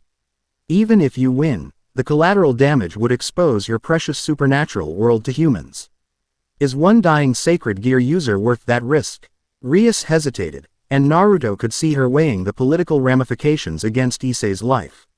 There is another option, he said quietly to Rias. One that saves his life and keeps him from their grasp. Rias glanced at him, understanding dawning in her turquoise eyes. You mean, can you do it here, quickly? She nodded. Yes, but I'll need cover. Naruto stepped forward, addressing the fallen angels. Last chance to leave peacefully. Trust me when I say you don't want this fight. Ramiel laughed. Bold words from someone who stands with devils. What makes you think you can challenge us? Naruto smiled, a hint of Kurama's influence seeping into his expression. Experience. With that, he formed a hand seal. Shadow Clone Jutsu. This time, his chakra responded properly. 5 perfect copies of Naruto materialized in puffs of smoke, each dropping into a fighting stance. The fallen angels stared in shock. What sorcery is this? Calawarner demanded. Attack. Danesik ordered, recovering quickly. Don't let them protect the boy. The battle erupted in earnest. Naruto and his clones engaged Danesik and Ramiel directly, while Kiba focused on Mitelt. Akeno squared off against Calawarner, lightning crackling around her fingers. Behind them, Rias knelt beside Issei's body, a complex magical circle forming beneath them both. Naruto dodged a spear of light from Danesik, allowing his clones to counterattack while he assessed Ramiel. The silver-haired fallen angel fought differently from the others, his movements were jerky, almost feral. And his light weapons pulsed with an unstable energy. You're not like the others, Naruto called to him, evading another attack. Something's changed you. Ramiel grinned, revealing teeth that had sharpened to points. I've been improved, given new power by our glorious leader. Soon, all fallen angels will evolve as I have. He thrust his hand forward, and a spear of light formed, but this one was different, streaked with what appeared to be red chakra. Careful, Kurama warned. That's corrupted chakra, similar to what happens when my power is misused. Naruto leapt aside as the spear struck the ground where he'd been standing. Instead of dissipating, it exploded with concussive force, sending debris flying in all directions. Impressive, Naruto acknowledged, but unstable. You can't control it properly. Ramiel snarled. I control it enough to kill you. He launched another attack, this one even more powerful. Naruto countered by channeling chakra to his feet, enhancing his speed to evade the explosion. One of his clones wasn't so fortunate, caught in the blast and dispelled instantly. Across the battlefield, his allies were holding their own. Kiba moved with incredible speed, his sword ablur as he parried Midelt's light spears. Akeno had taken to the air, exchanging energy blasts with Calawarner in a spectacular display of power. Behind them all, Rias's magical circle grew brighter as she continued her work on Issei. We need to end this quickly, Naruto called to his allies. Before civilian attention is drawn. Agreed, Kiba replied, executing a complex maneuver that forced Midelt back. Naruto turned his full attention to Ramiel, analyzing the fallen angel's fighting style. Despite the power boost from the chakra, his technique was sloppy, relying on raw energy rather than skill. It reminded Naruto of how he himself had fought as a genin, before Jiraiya's training. Your new power is impressive, Naruto called, circling the fallen angel. But power without control is just destruction waiting to happen. Where did you get it? From the Divine One, Ramiel replied, his eyes wild. The one who sleeps beneath the world, gathering strength for the great cleansing. The words sent a chill through Naruto. This, Divine One, sounded ominously like what the Shinigami had warned him about, an entity absorbing the leaked chakra. And this Divine One, what does it want with sacred gear users? Ramiel laughed, a manic sound. Their power, their potential, each one sacrificed strengthens the connection, hastens the awakening. He formed another corrupted light spear. Just as your death will. The fallen angel attacked with renewed ferocity, forcing Naruto to focus on defense. As they fought, Naruto noticed something concerning. Each time Ramiel used the corrupted chakra, his body seemed to deteriorate slightly, his wings becoming more ragged, his skin developing a grayish tinge. The chakra is consuming him, Kurama observed. His body can't handle it. He'll burn out soon. Naruto nodded grimly. He needed to contain this fallen angel, not just defeat him. The information he possessed was too valuable. A cry of pain drew his attention momentarily. Kiba had been struck by one of Midelt's light spears, the weapon piercing his shoulder. The young devil staggered but remained standing, his sword still held defensively. Kiba, Rias called, her ritual with Issei nearly complete. I'm fine, he assured her, though his pained expression suggested otherwise. Naruto made a quick decision. He couldn't let his allies fall while he focused on a single opponent. You're right about one thing, Ramiel, he said, ceasing his evasive pattern and standing his ground. This ends now. He formed a single hand seal, and chakra began to swirl around him. Not the corrupted red of Ramiel's stolen power, but pure blue energy that spiraled and condensed. What is this? Ramiel demanded, backing away slightly. Something you're not ready for. Naruto replied. The chakra intensified, forming a visible aura around Naruto. His remaining clones moved in perfect synchronization, surrounding Ramiel from all sides. Uzumaki formation. Sealing pentagram. The clones slammed their palms to the ground simultaneously. Lines of chakra shot from each point, connecting in a perfect five-pointed star with Ramiel at its center. The fallen angel shrieked as the chakra lines rose around him, forming a translucent barrier. What are you doing to me? He screamed, beating his wings against the barrier to no effect. Containing you, Naruto answered simply. This seal won't harm you, but you won't be going anywhere until we've had a proper conversation about this, Divine One, you mentioned. With Ramiel secured, Naruto turned his attention to the other fallen angels. Danesek had engaged Kiba, pressing the advantage of the devil's injury. Mittelt and Kalawarner continued their assault on Akeno, who was showing signs of fatigue. Enough, Naruto called, channeling chakra to amplify his voice. One of your own is contained but unharmed. The sacred gear user is beyond your reach now. This battle serves no purpose. To emphasize his point, a crimson flash erupted from where Rias knelt beside Issei. When the light faded, the boy's wounds had closed, and small bat-like wings had sprouted from his back. Too late, Rias announced, standing protectively over her newest servant. Issei Hyodo is now a member of my peerage. By ancient law, you have no claim to him or his sacred gear. Danesek cursed viciously. You've overstepped, Grimoire. Our leader will hear of this. As will the four great Saiyans, Rias countered, referring to the rulers of Devil Society. Including my brother. Would you like to express lane to Searzek's Lucifer why you attacked his sister in her own territory? The mention of this name sent a visible shock through the fallen angels. Even Mittelt's manic grin faltered. This isn't over, Danesek snarled. And your new pet, he glared at Naruto, has made a grave mistake taking Ramiel prisoner. He's not a prisoner, Naruto corrected. He's a patient. Something is wrong with him. The power he's using is destroying him from within. We can help. We don't need devil help, Kalawarner spat. Release him now. A new voice interrupted, calm yet carrying authority that silenced everyone instantly. Or what, exactly? Sona Citri stepped into the clearing, accompanied by Tsubaki and several members of her council. Unlike the battle-worn combatants, they appeared fresh and composed, a strategic reserve arriving at the perfect moment. The situation has changed, Sona observed coolly. One sacred gear user secured by House Grimoire, one fallen angel contained, and reinforce him. Ents that put you at a distinct numerical disadvantage. I suggest you reconsider your position, Danesek. The fallen angel's expression contorted with rage, but even he could see the battle was lost. After a tense moment, he lowered his light spear.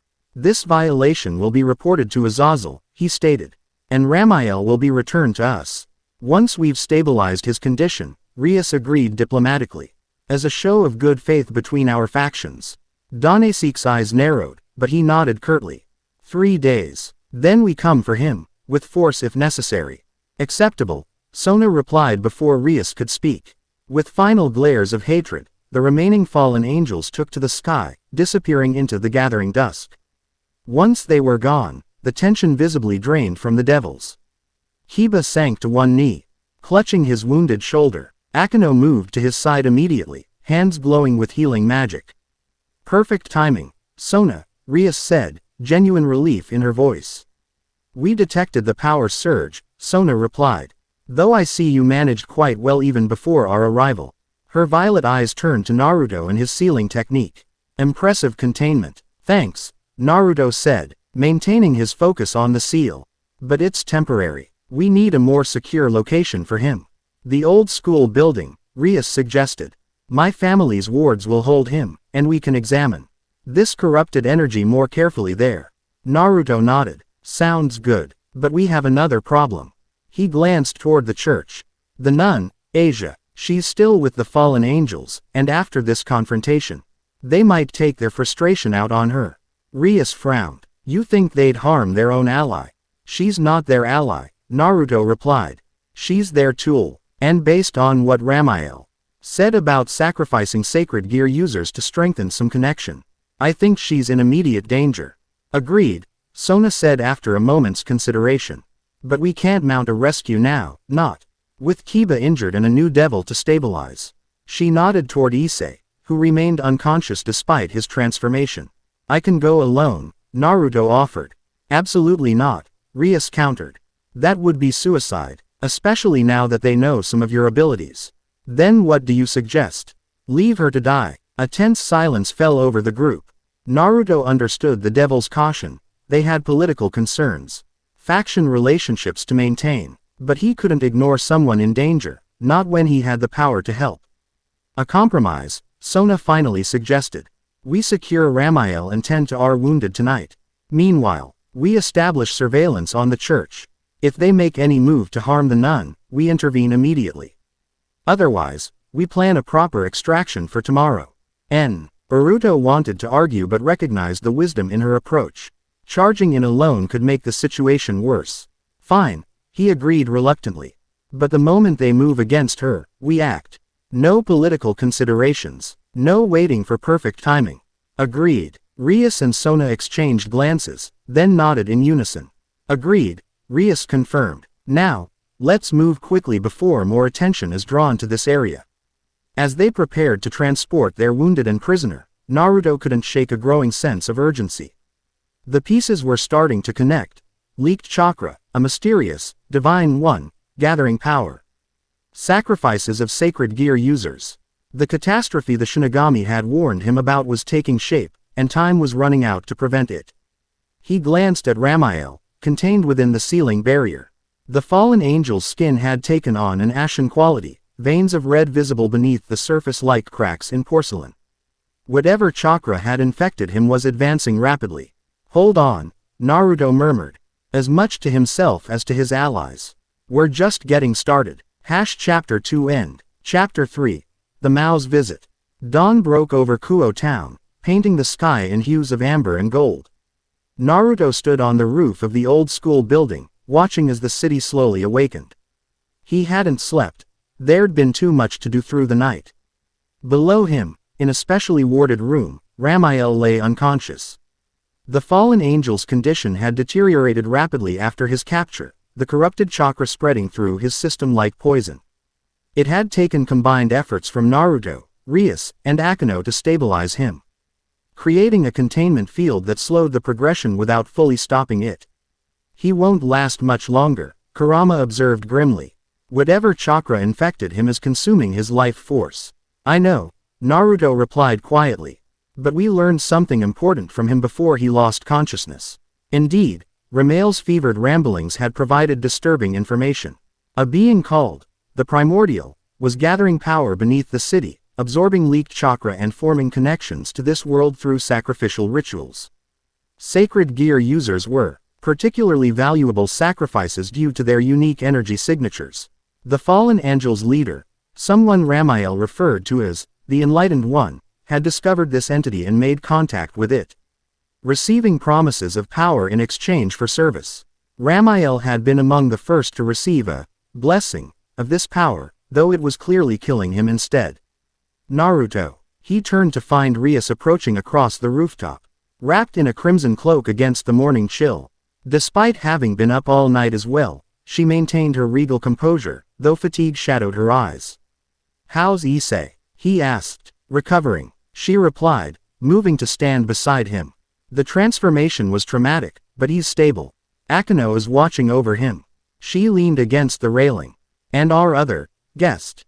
No change. The containment is holding, but his condition continues to worsen. Whatever this corrupted chakra is, it's not compatible with fallen angel physiology. Rias nodded grimly. Sona contacted me. Her council established surveillance on the church as planned. Asia is still there, but security has increased. The fallen angels are clearly expecting us to make a move. Which means we need to act soon. Naruto concluded. Before they decide to move her or. He left the darker alternative unspoken. Agreed. Sona is coming here to coordinate our response. She's bringing. Rias hesitated, an unusual expression crossing her face, something between respect and exasperation. Well, you'll see. Naruto raised an eyebrow at her cryptic statement but didn't press further. Instead, he asked, what about Kiba? Quote, healing well. Light wounds are particularly dangerous to devils, but Akino's treatment was effective. Rias studied him for a moment. You haven't rested at all, have you? Naruto smiled slightly. I've gone much longer without sleep. Benefits of a unique constitution. Still, you should conserve your strength. If we're mounting a rescue operation today, we'll need you at full capacity. Before he could respond, a massive surge of power washed over the school grounds, so intense that it momentarily stole Naruto's breath. It wasn't demonic energy, at least not like what he'd sensed from Rias or Sona. This was older, deeper, carrying an authority that demanded recognition. Rias straightened immediately, her expression becoming carefully neutral. They've arrived. They, Sona, and her sister. She turned toward the stairs. We should go down to meet them. And Naruto. She paused, giving him a meaningful look. Be respectful, but don't let yourself be intimidated. First impressions matter greatly with her kind. With that cryptic warning, she led him back into the building and down to the main room of the Occult Research Club. Akino was already there, having apparently sensed the arrival as well. She stood smoothing her uniform, an unusual tension in her normally relaxed demeanor. President, she greeted. They've just passed through the outer barrier. Thank you, Akino. Rias took position near her desk, the very picture of dignified poise. Naruto, please stand with us. You're our ally, not our servant. Naruto nodded. Taken. Ga placed slightly to Rias's right as the room's magical circle began to glow. The crimson light shifted, becoming a deep blue that pulsed with power. From it emerged Sona Citri, looking more formally. Dressed than usual in a tailored blue suit rather than her school uniform. But it was the woman who followed her that commanded everyone's attention.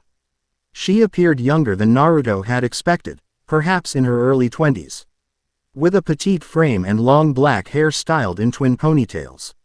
Her outfit was unexpected as well, a frilly pink magical girl costume complete with a star-tipped wand and knee-high boots. Yet despite this whimsical appearance, the power radiating from her was unmistakable. This was no costume enthusiast. This was an entity of immense, ancient power barely contained in a deceptively cute package. So Tan, the woman exclaimed, immediately throwing her arms around Sona in an enthusiastic embrace. I've missed you so much. Has my adorable little sister been eating properly? Getting enough sleep? Not working too hard with all these nasty incidents? Oni-sama, Sona replied with dignified resignation, adjusting her glasses which had been knocked askew. Please maintain some decorum. We're here on official business. Business can wait for sisterly love. The woman insisted, though she did release Sona from the hug. Her violet eyes scanned the room, brightening when they landed on Rias. Ria Tan, looking as pretty as ever. Rias inclined her head respectfully. Lady Leviathan, thank you for coming on such short notice. So formal. The woman pouted. We've known each other since you were in pigtails. Nevertheless, she composed herself slightly and offered a more dignified nod in return. Her gaze then shifted to Naruto, curiosity sparkling in her eyes. And who's this? You didn't mention a handsome blonde in your report, so Tan. This is Naruto Uzumaki, Sona introduced, her tone carefully controlled. The interdimensional traveler I mentioned. Oh my. The woman clapped her hands delightedly. The chakra user. How exciting. She bounded forward, invading Naruto's personal space to examine him closely. I'm Serafall Leviathan, one of the foe. Great Satan's and So Tan's magnificent big sister. But you can call me Levia Tan. Despite the childish introduction, Naruto felt the weight of power behind her words. This woman was no mere excenter. I see. She was one of the rulers of Devil Society, equivalent to a cage or even higher in his old world's hierarchy. Nice to meet you, he replied with a polite bow. Though I'm surprised news of my arrival has traveled so quickly. Oh, Dimensional anomalies are very much my business, Serafall explained cheerfully. Foreign affairs and all that boring official stuff. Plus, anything that concerns my precious Sotan gets my immediate attention. Sona cleared her throat. As I explained, Onisama, Naruto claims to have been sent here to address a leak of chakra from his dimension into ours. Recent events suggest this leak may be connected to the energy fluctuations we've been detecting, as well as increased fallen angel activity targeting sacred gear users. Yes, very concerning. Serafall circled Naruto, studying him from every angle. But before we get to all that serious business, I simply must know, is it true you created multiple copies of yourself? Sotan described the most interesting technique. Shadow clones. Yes, Naruto confirmed, finding himself slightly amused by her enthusiasm despite the serious situation. It's a basic ninja technique from my world. Fascinating. Serafall's eyes lit up. You simply must demonstrate later. But for now, her demeanor shifted suddenly, playfulness replaced by sharp authority. Show me this fallen angel who's been infected with corrupted chakra. The transition was so abrupt that everyone in the room straightened instinctively. This was the true Serafall Leviathan beneath the magical girl persona, a leader of devil kind and a power to be reckoned with. Rias recovered first. Of course, Lady Leviathan. This way, please. She led them through a hidden door and down a spiraling staircase to a sub-basement beneath the old-school building. Magical seals lined the walls, growing more complex as they descended. Finally, they reached a heavily warded chamber where Ramiel lay on a stone slab surrounded by a complex magical circle. The fallen angel's condition had worsened even in the short time since Naruto had last checked on him. His skin had turned ash gray, with red lines spreading like cracks across his face and visible portions of his body. His wings, once proudly black, had deteriorated to tattered remnants that occasionally twitched with involuntary spasms.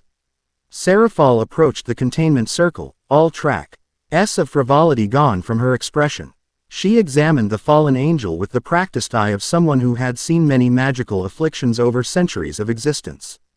Interesting, she murmured, tracing symbols in the air that glowed briefly before fading.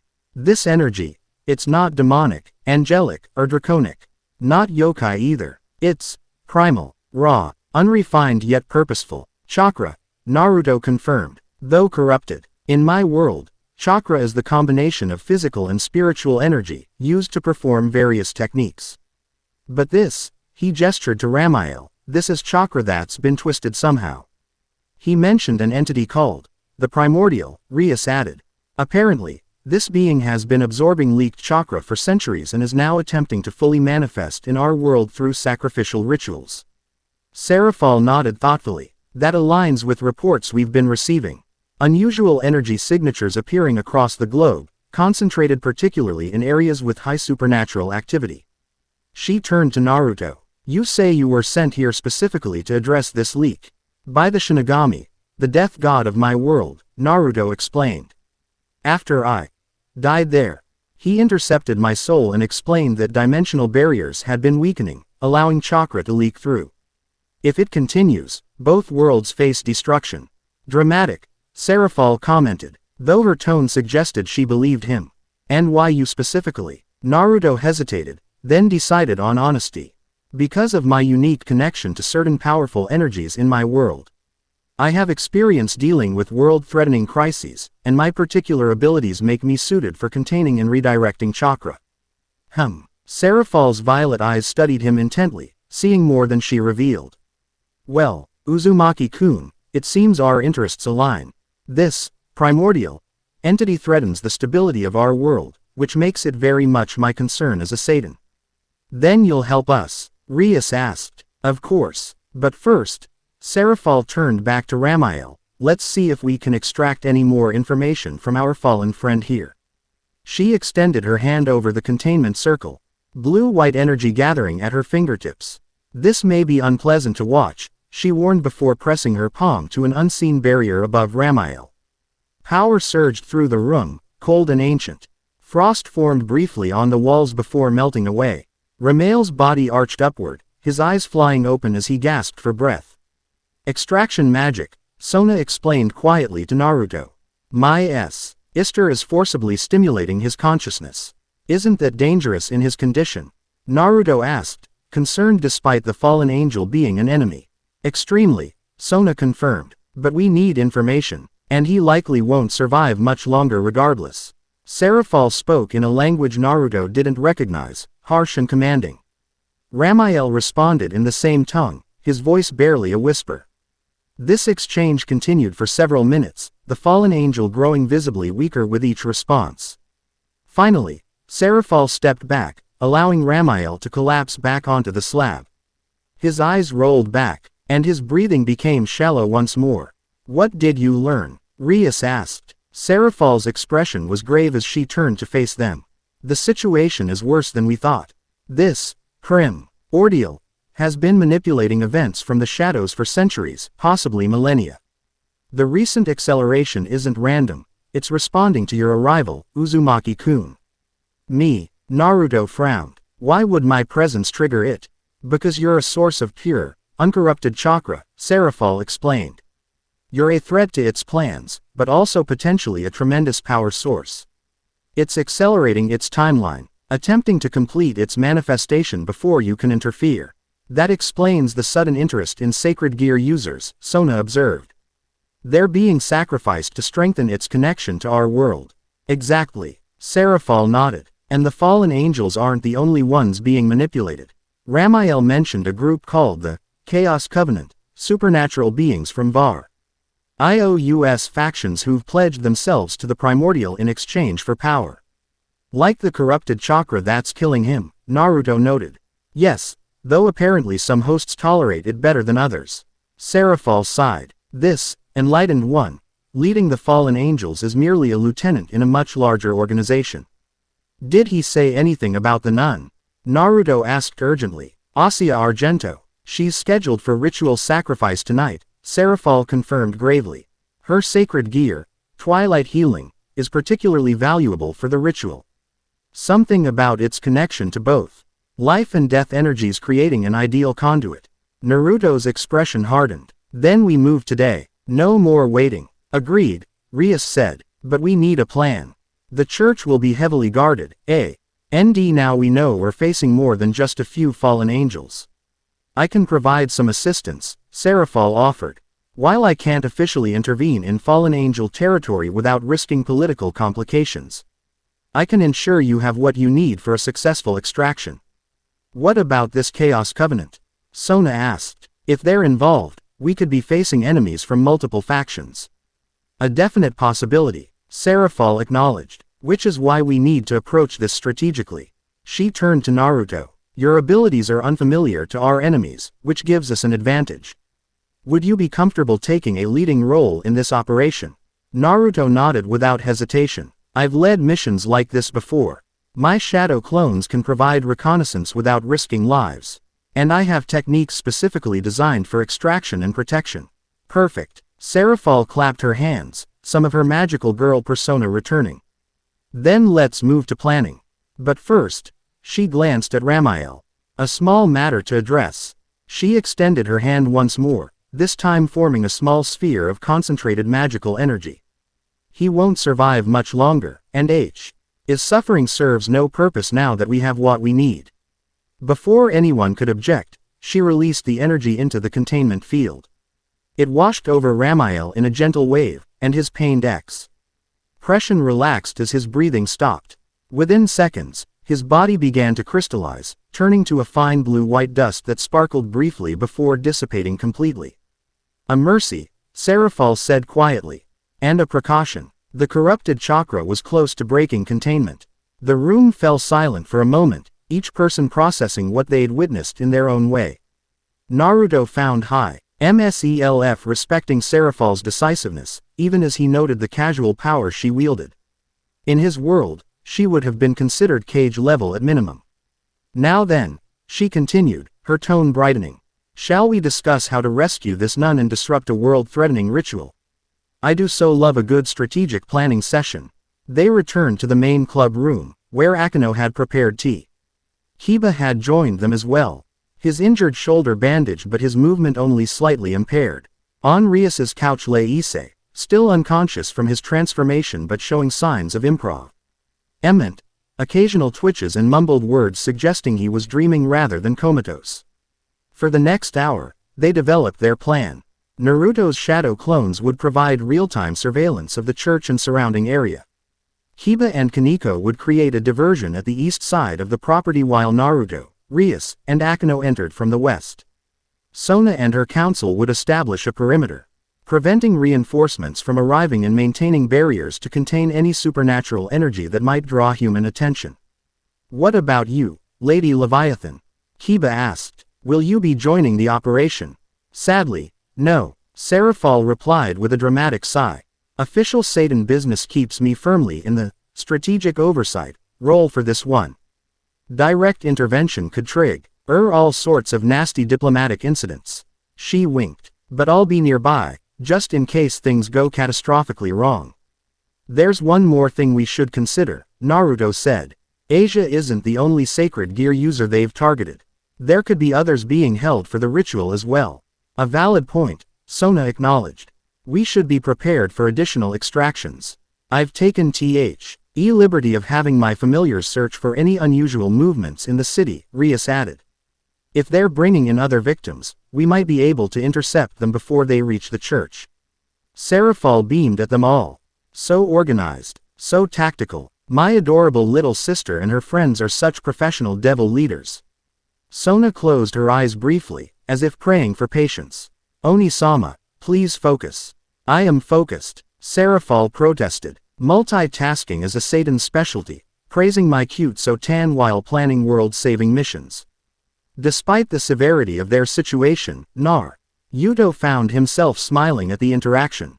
It reminded him of his own relationships with the other Kage, professional respect layered with personal quirks that humanized even the most powerful leaders. A sudden explosion of energy from the couch interrupted their planning. Issei sat bolt upright, eyes wide and panicked. "Where am I? What happened?" His gaze darted around the room, landing on various faces before fixing on Rias. "Bushu. I had the weirdest dream that I was dying and you. His voice trailed off as he noticed the small bat-like wings that had unfurled reflexively from his back. "What the hell?" Rias moved to his side immediately, her expression gentle but firm. "Calm yourself, Issei. You're safe now. There's much to explain, but the short version is this: you were attacked by fallen angels. To save your life, I reincarnated you as a devil in my service." Issei stared at her, mouth working soundlessly for several seconds before managing, devil. "Like horns and pitchforks devil. Pop culture has many misconceptions," Rias replied with a small smile. "As you can see, we're quite different from those stereotypes. I'm really a devil now." Issei looked at his hands, then reached back to touch his wings in wonder. "But why? Why would you save me? You possess a sacred gear, a powerful artifact that makes you valuable." Rias's honesty was refreshing to Naruto. "But more importantly, I couldn't stand by and watch an innocent person die when I had the power to prevent it." Issei seemed to struggle with this information, his expression cycling through confusion, fear, and finally settling on a kind of dazed acceptance. "So, what happens now?" "Now, you rest and recover," Rias instructed. "Your body is still adjusting to the transformation. Later, I'll explain everything about your new life and responsibilities. But, rest," Rias repeated firmly. "That's an order from your king." Something in her tone resonated with Issei's new devil nature, and he found himself lying back down despite his obvious desire to ask more questions. Within moments, his eyes had closed again, his body surrendering to the healing sleep it needed. "The connection is already forming well," Serafall observed. "He'll be a loyal servant." "He'll be more than that," Rias corrected. "In time, he'll be family. That's how the House of Grimoire treats its peerage." Serafall smiled approvingly. "Just like your brother. That compassion is what makes Sirzex such an effective Lucifer." She stretched, her magical girl outfit sparkling as she moved. "Well, I think our planning is complete. The operation begins at sunset." Yes, Sona confirmed. "That gives us approximately 8 hours to prepare." "Perfect. Just enough time for me to have a private chat with our interdimensional friend here." Serafall hooked her arm through Naruto's before he could react. "You don't mind, do you, Uzumaki-kun. Satan business, very important. Without waiting for a response, she pulled him toward the door with surprising strength for someone of her diminutive stature. We'll be back before the mission briefing. Ta-ta for now, everyone. As she dragged him from the room, Naruto caught Sona's expression, a mixture of resignation and concern that did little to reassure him about this impromptu meeting with one of the most powerful beings in this world. Serafall led Naruto across the school grounds, maintaining a stream of cheerful chatter about seemingly random topics, the architecture of the buildings, the quality of the gardens, how adorable Sona had been as a child. Her grip on his arm remained firm but not uncomfortable, making it clear that following her was not optional. They eventually reached a secluded gazebo surrounded by cherry trees. With a casual flick of her wand, Serafall created a shimmering barrier around the structure. Privacy spell, she explained, taking a seat and gesturing for him to join her. What we discuss shouldn't be overheard, even by those with supernatural hearing. Naruto sat across from her, studying the Satan more carefully now that they were alone. Behind her playful demeanor, her eyes revealed ancient wisdom and careful assessment. She was evaluating him just as thoroughly as he was her. So, she began, her voice losing some of its sing-song quality. You're from another dimension, sent by a death god to prevent a catastrophe caused by leaking chakra. That's quite the story, Uzumaki-kun. It's the truth, Naruto replied simply. Oh, I believe you, Serafall assured him. Dimensional travelers are rare but not unheard of in our world. What interests me is why you specifically were chosen for this task. She leaned forward slightly. There's something special about you, something beyond the unusual energy you possess. Naruto considered how much to reveal. This woman was clearly powerful and politically significant. Having her as an ally would be valuable, but trusting too quickly had led to problems in his past. In my world, he began carefully, I was a leader of my village. I had experience dealing with threats that endangered entire nations. And I have a particular connection to powerful entities called tailed beasts. Serafall tapped her wand against her palm thoughtfully. Leadership experience explains your tactical approach and confidence. But these tailed beasts, they're the source of the chakra leaking into our world, aren't they? Naruto's surprise must have shown on his face, because Serafall laughed lightly. I've been monitoring unusual energy patterns for centuries, Uzumaki-kun. The recent fluctuations have a distinctive signature, wild, almost sentient.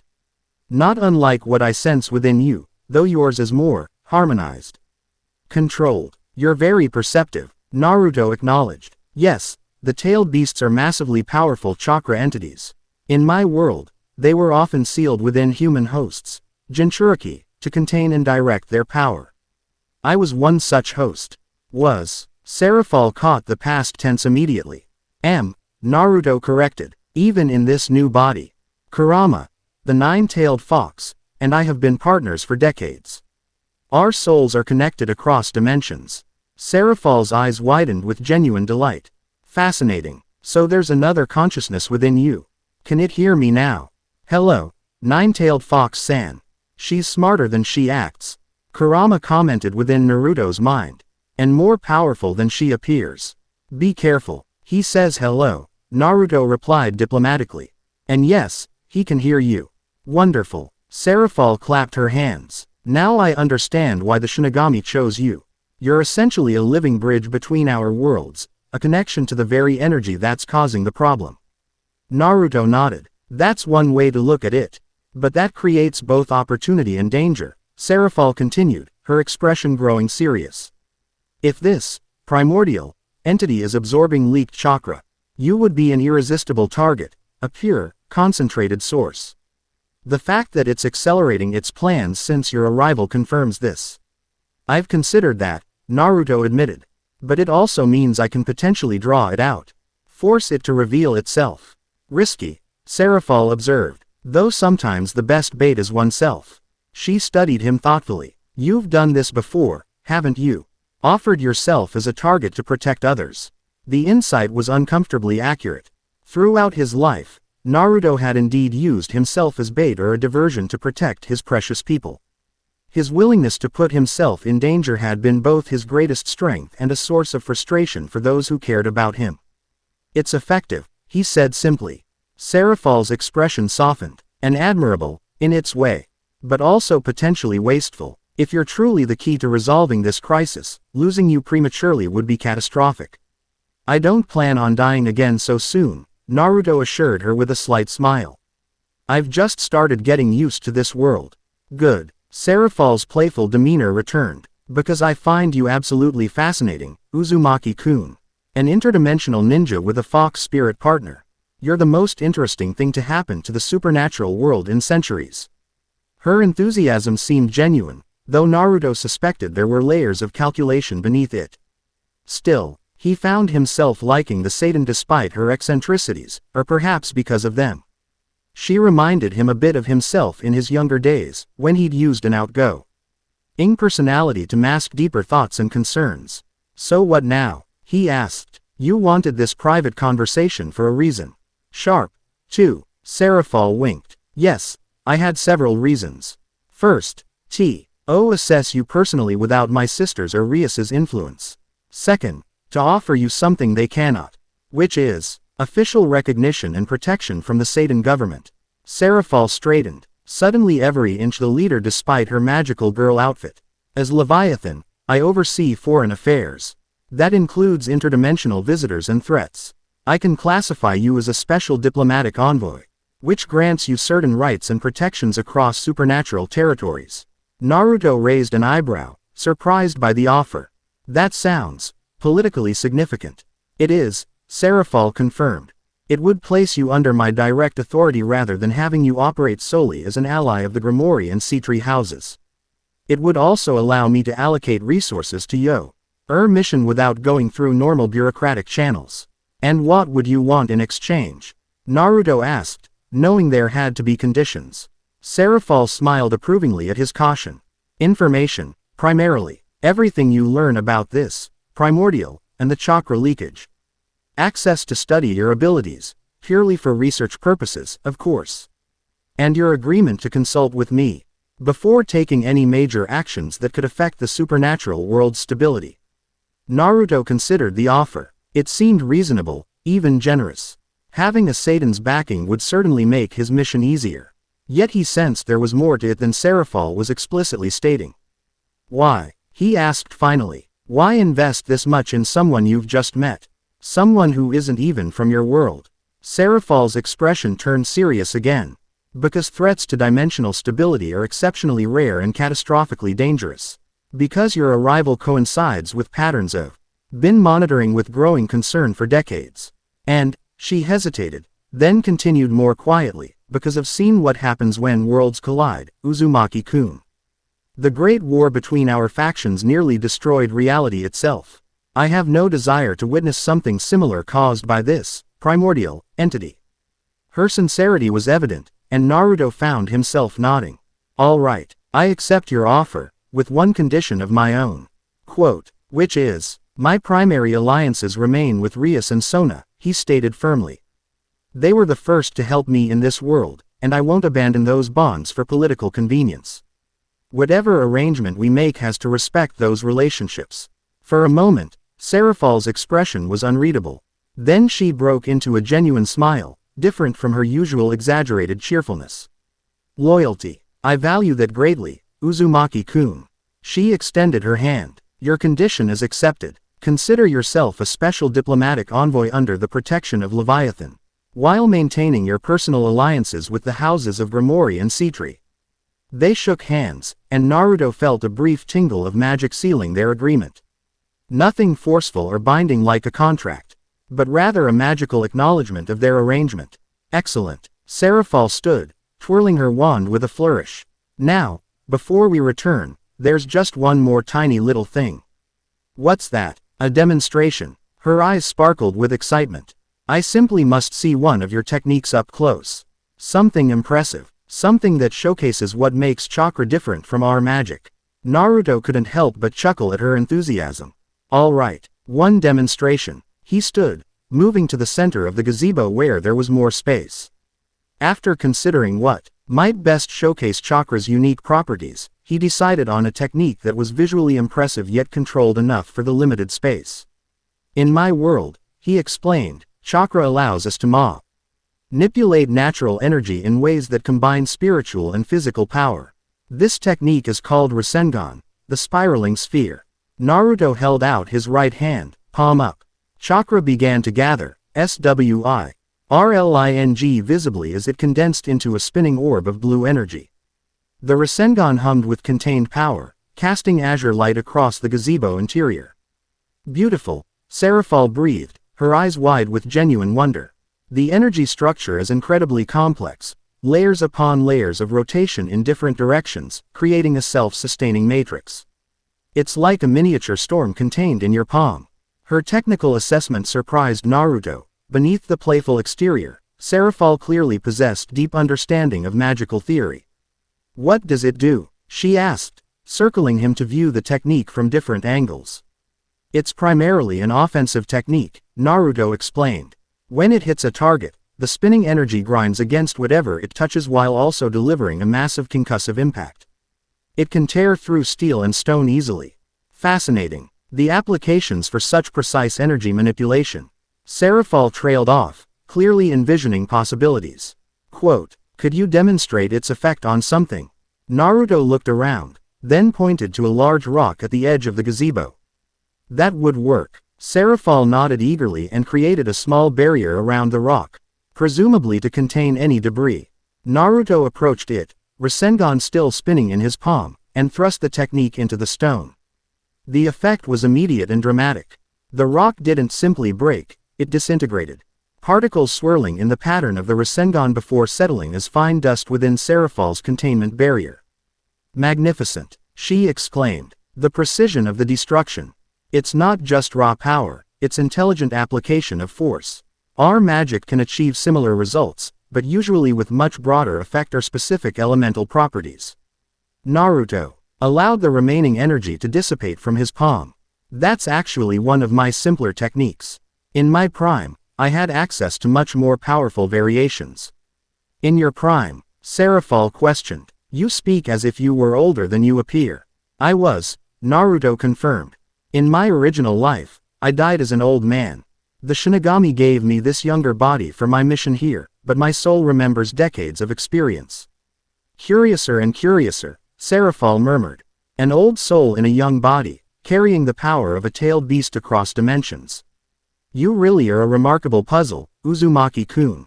She glanced at the sky, noting the position of the sun. But we should return. Preparation for tonight's operation will be starting soon, and I've kept you to myself long enough. My cyst. Is probably imagining all sorts of embarrassing scenarios. With another wave of her wand, the privacy barrier dissolved. As they walked back toward the old school building, Serafall resumed her more exuberant persona, chatting animatedly about trivial matters. Yet Naruto sensed their conversation had fundamentally changed their relationship. They had moved from strangers to allies with mutual respect, if not yet full trust. The afternoon passed quickly as final preparations were made for the rescue operation. Maps were studied, contingencies planned, equipment prepared. Naruto spent time with each team, reviewing their roles and offering suggestions based on his extensive mission experience. Issei had awakened again and received a crash course in Devil Society from Rias. Though clearly overwhelmed, he insisted on participating in the operation, unwilling to remain behind while everyone else risked themselves. After assessing his determination and newly enhanced physical abilities, Rias assigned him to Sona's perimeter team where he could contribute while remaining relatively safe. As sunset approached, they gathered in the club room for final instructions. Naruto had changed his school uniform into more practical attire, black pants and jacket similar to what he'd worn as a jonin, with his weapons pouch securely fastened at his hip. The familiar weight of kunai and shuri. Ken was reassuring as he prepared to once again lead a high-stakes mission. Remember, Rias addressed the group, our primary objective is extracting Ossia Argento and any other potential sacrifices. Secondary objectives include gathering intelligence on this Chaos Covenant, and disrupting their ritual. Under no circumstances are we to engage in prolonged combat if it can be avoided. Sona nodded in agreement. The political situation remains delicate. While we have justification to intervene due to the threat to innocent lives, excessive force could have diplomatic repercussions. My clones have been monitoring the church since noon, Naruto reported. Security has increased significantly. At least 8 fallen angels now, plus what appear to be human collaborators. They're preparing something in the basement level, which is where they're likely holding Asia. My familiars confirm movement of ritual components to the location throughout the day, Akeno added. Ceremonial daggers, chalices, dark crystals, classic sacrificial paraphernalia. They're not being subtle, Kiba observed. It's almost as if they want us to know what they're planning. Or they're confident we can't stop them, Kaneko suggested quietly. Serafall, who had been uncharacteristically silent during the briefing, finally spoke up. Or it's a trap designed specifically to lure you there. All eyes turned to her. What do you mean, Onisama? Sona asked. Think about it, Serafall explained, twirling her wand thoughtfully. They know we're aware of the nun. They know we'll attempt a rescue. Yet they're proceeding with obvious preparations rather than moving her to a more secure location. It suggests they want a confrontation. A valid concern, Naruto acknowledged. But it doesn't change our course of action. If Asia is there and in danger, we move regardless of potential traps. Agreed, Rias said firmly.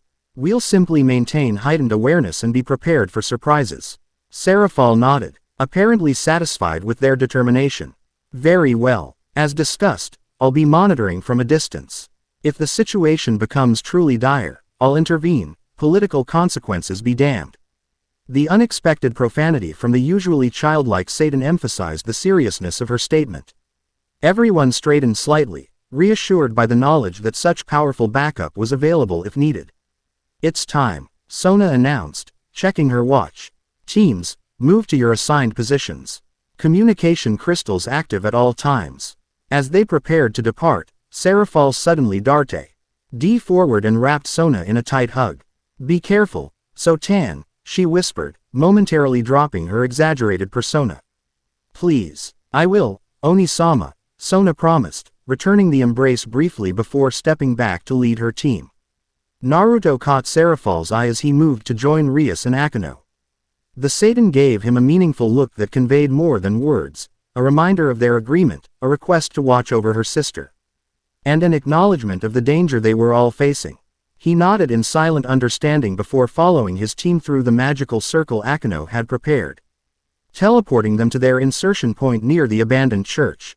Twilight had fallen, painting the sky in deepening shades of purple and blue.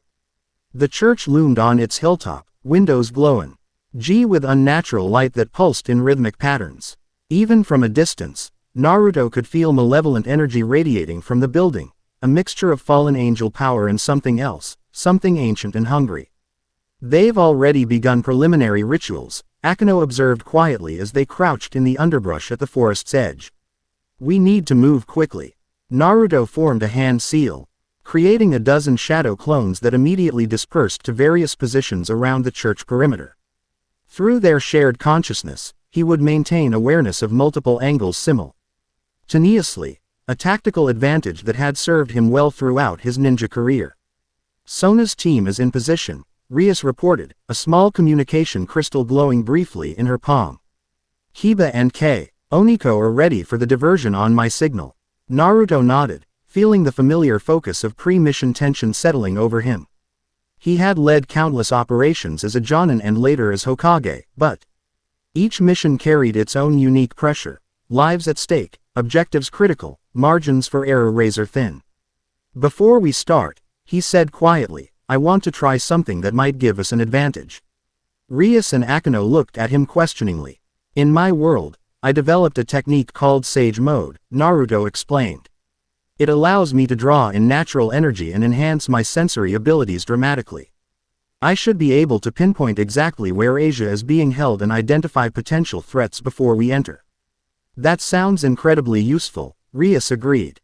What do you need from us? Quote, just a minute of stillness to gather the energy.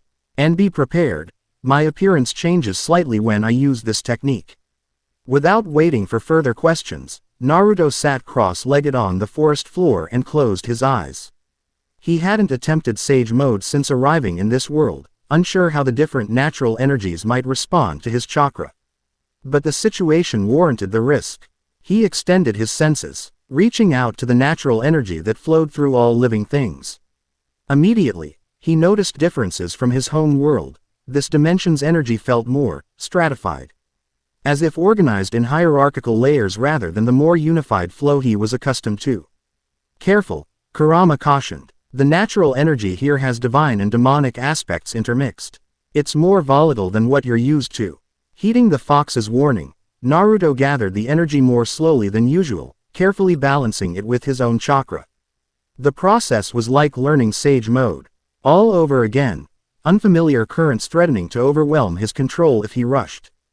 Gradually, he felt the energy settling into familiar patterns, filling him with the expanded awareness that characterized Sage Mode.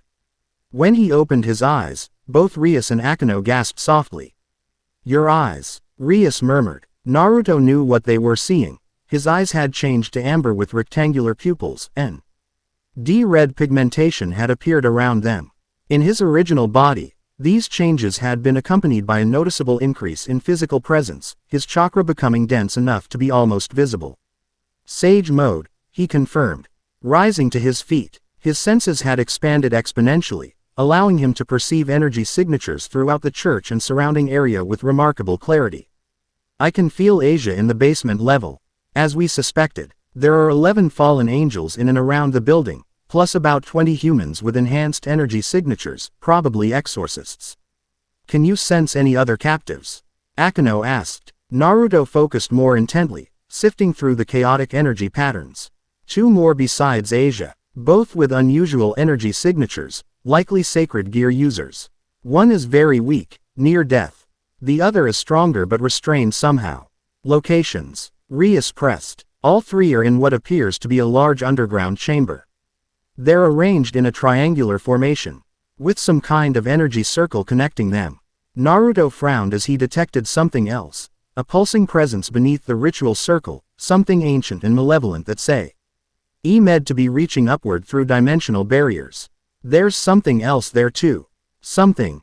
Waiting. Hungry. The primordial, Rias suggested. Perhaps a manifestation of it, Naruto agreed. Not fully present, but connected to this place. He opened his eyes, the Sage Mode enhancing his already sharp vision. "We need to move now. The ritual is further along than we expected." Rias nodded and activated her communication crystal. "All teams, commence operation. Diversion team, execute in 30 seconds. As they waited for the diversion to begin, Naruto continued monitoring the energy patterns within the church. Something about the arrangement bothered him. It was too perfect, too precise. Almost as if, "It's a trap," he said suddenly. "But not for us specifically. They've created an energy containment field designed to capture and redirect power. Any supernatural abilities used within the church will be absorbed by the ritual circle." "That complicates matters," Akeno observed grimly. "We rely heavily on our demonic powers in combat. Then we adapt," Rias stated firmly. "Physical combat only once we're inside, unless absolutely necessary."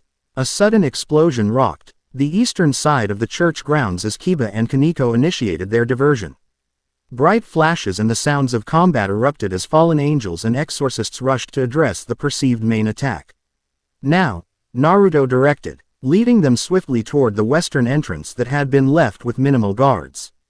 2 exorcists stood watch at a side door, light swords and pistols ready. Before they could react, Naruto's shadow clones emerged from the darkness, quickly incapacitating them with precise strikes to pressure points. The guards crumpled silently, rendered unconscious without raising alarm. "Impressive," Akeno murmured as they reached the door. "Your physical combat skills are quite refined." "Years of practice," Naruto replied modestly, pushing the door open cautiously. EY entered a dusty corridor lined with abandoned pews and fallen religious icons. Despite the church's dilapidated exterior, the inside showed signs of recent use, footprints in the dust, modern equipment partially concealed under tarps. Makeshift living areas for the fallen angels and their human allies. Guided by his Sage Mode awareness, Naruto led them toward the altar at the front of the main chapel. There's a hidden entrance to the basement behind the altar, he whispered. 2 guards on the other side. Rias nodded. I'll handle them. As they approached the altar, Naruto sensed a sudden shift in the energy patterns above them. Down, he shouted, pulling both women to the floor just as a spear of light pierced the space where they had been standing. Well, came a familiar voice from the rafters. The rescue party arrives right on schedule. Danesik descended slowly, wings spread imposingly as he landed at the far end of the chapel. He was not alone. 4 other fallen angels accompanied him, forming a semicircle that blocked their path to the altar. Did you really think we wouldn't anticipate your approach from multiple angles? Danesik smirked. Your diversion was painfully obvious. It served its purpose, Rias replied calmly as they rose to their feet. We're here, after all. Yes, but you won't be leaving. Danesik's gaze fixed on Naruto. Especially you, mysterious one. Our leader is particularly interested in your unusual powers. The energy you displayed during our last encounter, it's quite unlike anything we've seen before. I'm flattered, Naruto replied dryly. But we're here for Asia and the other captives. Stand aside, and this doesn't have to get violent. Danesik laughed. Oh, but it does. The ritual requires violence. Blood and pain are essential components. Your arrival merely provides additional sacrifices. Without further warning, the fallen angels attacked simultaneously, light spears materializing in their hands as they launched toward the intruders. Naruto moved instantly, Sage Mode enhancing his already formidable speed. He intercepted 2 of the attackers with precise gentle fist strikes, a Hyuga technique he'd learned from Hinata over years of sparring. The fallen angels gasped as their chakra points were temporarily blocked, their light weapons flickering and dissipating. Beside him, Rias and Akino engaged the others. True to their agreement, they limited their use of demonic power, relying instead on physical combat supplemented by minimal energy manipulation. Rias displayed surprising proficiency in hand-to-hand fighting, while Akino used small, controlled lightning bursts to disrupt her opponent's nervous system rather than unleashing her full power. You've improved since our last encounter, Danesik commented, engaging Naruto directly after his comrades failed to land effective blows. But you're still outnumbered and outmatched. Numbers rarely determine the outcome of battle, Naruto replied, effortlessly evading a series of light spear thrusts. Skill and strategy matter more. To demonstrate his point, Naruto created 3 shadow clones that immediately attacked Danesik from different angles. The fallen angel defended admirably but couldn't match the perfect coordination of Naruto and his duplicates. Within seconds, he found himself overwhelmed, a solid kick to his midsection, sending him crashing into a row of pews. The ritual chamber, Naruto called to Rias and Akino. We need to keep moving. They disengaged from their opponents and rushed toward the altar, only to find their path blocked by a new threat. A figure emerged from behind the altar, human in form but emanating an energy signature that made Naruto's skin crawl. Dressed in ornate robes covered in arcane symbols, the man's skin bore red markings similar to those that had consumed Ramiel. His eyes glowed with unnatural light, and when he spoke, his voice carried harmonic undertones as if multiple beings were speaking through him. Greetings, interlopers, he said with an unnerving smile. I am Valpier Galilei, High Priest of the Chaos Covenant and Servant of the Primordial. We've been expecting you, the ritual master, Akino whispered. He's been corrupted by the same energy that killed Ramiel. Naruto nodded grimly, noting how the corrupted chakra flowed through the man's body. Unlike Ramiel, however, this human seemed to have adapted to it somehow, channeling it without immediate deterioration.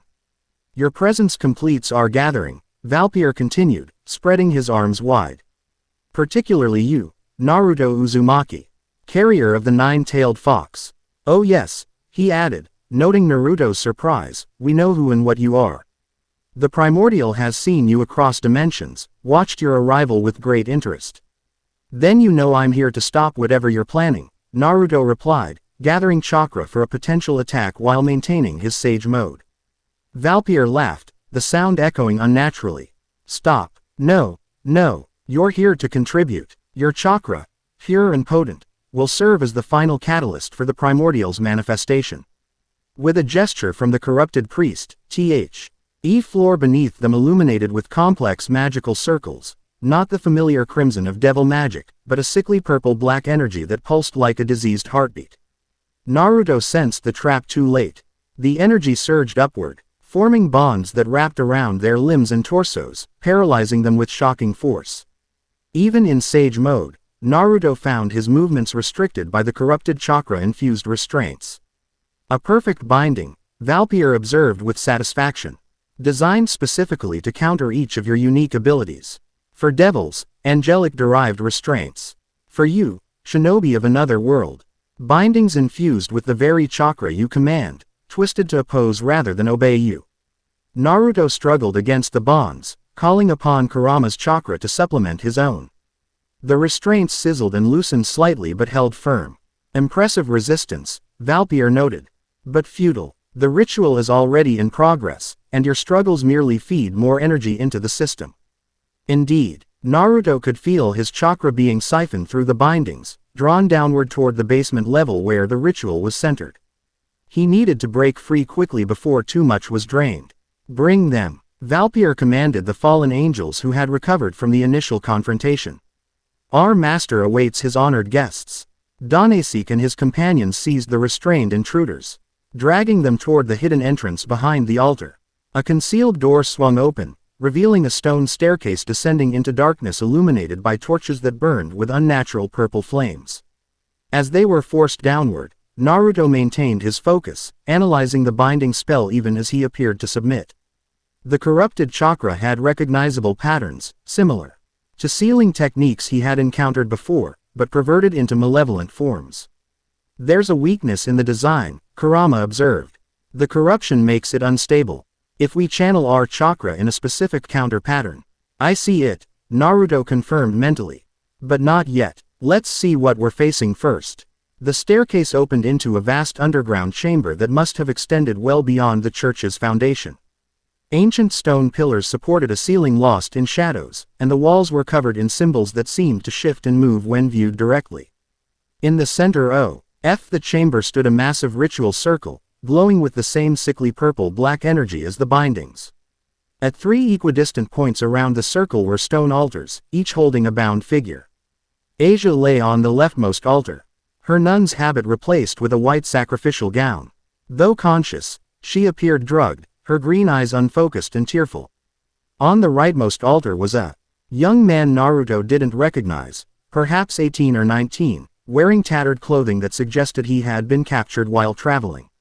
The central altar held a young woman with long dark hair who appeared badly injured.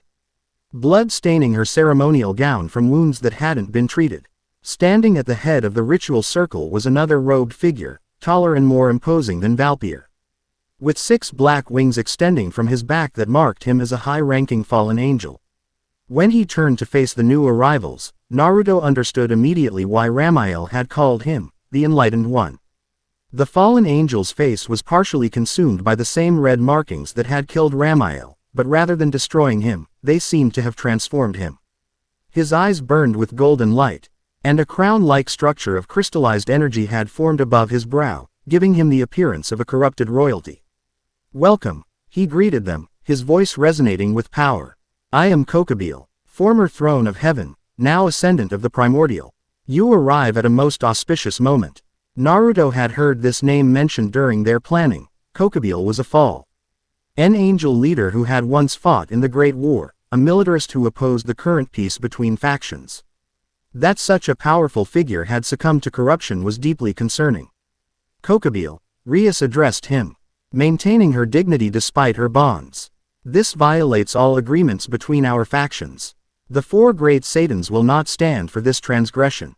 The 4 great Satans will soon kneel before a new order, Kokobile replied dismissively. As will Michael and the heavenly host, and even Azazel with his scientific rationality. The old power structures are about to be rendered obsolete. He gestured toward their captives, an almost reverent expression crossing his corrupted features.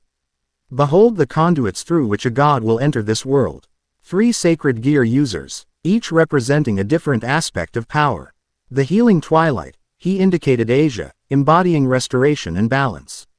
The mirror shield, he pointed to the unconscious young man, representing reflection and protection. And the soul thread, He nodded to the injured woman, symbolizing connection and fate. 3 aspects, Valpier elaborated, moving to stand beside his master. Life, defense, and connection, the fundamental principles required to anchor a transcendent being to physical reality. Naruto's mind raced as he processed this information. The ritual's design was sophisticated, using the sacred gears not just as power sources but as conceptual anchors. It reminded him of complex sealing techniques from his world, where symbolic representations could strengthen containment parameters. And now, Kokubile continued, his gaze fixing on Naruto, we add the catalyst, pure chakra from its original dimension, carried within a perfect vessel. Your arrival was prophesied, Naruto Uzumaki. The primordial has awaited you for centuries. I'm not here to help your god manifest, Naruto stated firmly. I'm here to stop the chakra leak and prevent catastrophe. Kokubile laughed. Catastrophe. Transcendence is not catastrophe, child of prophecy. It is evolution, the natural progression of all worlds toward unity under perfect guidance. You're being manipulated, Naruto countered, stalling while he carefully worked against his bindings from within. This entity isn't divine. It's parasitic, consuming the chakra that leaked into your world and corrupting those it touches. Look what it's done to you already. Doubt flickered briefly in Kokubile's expression before the golden glow in his eyes intensified.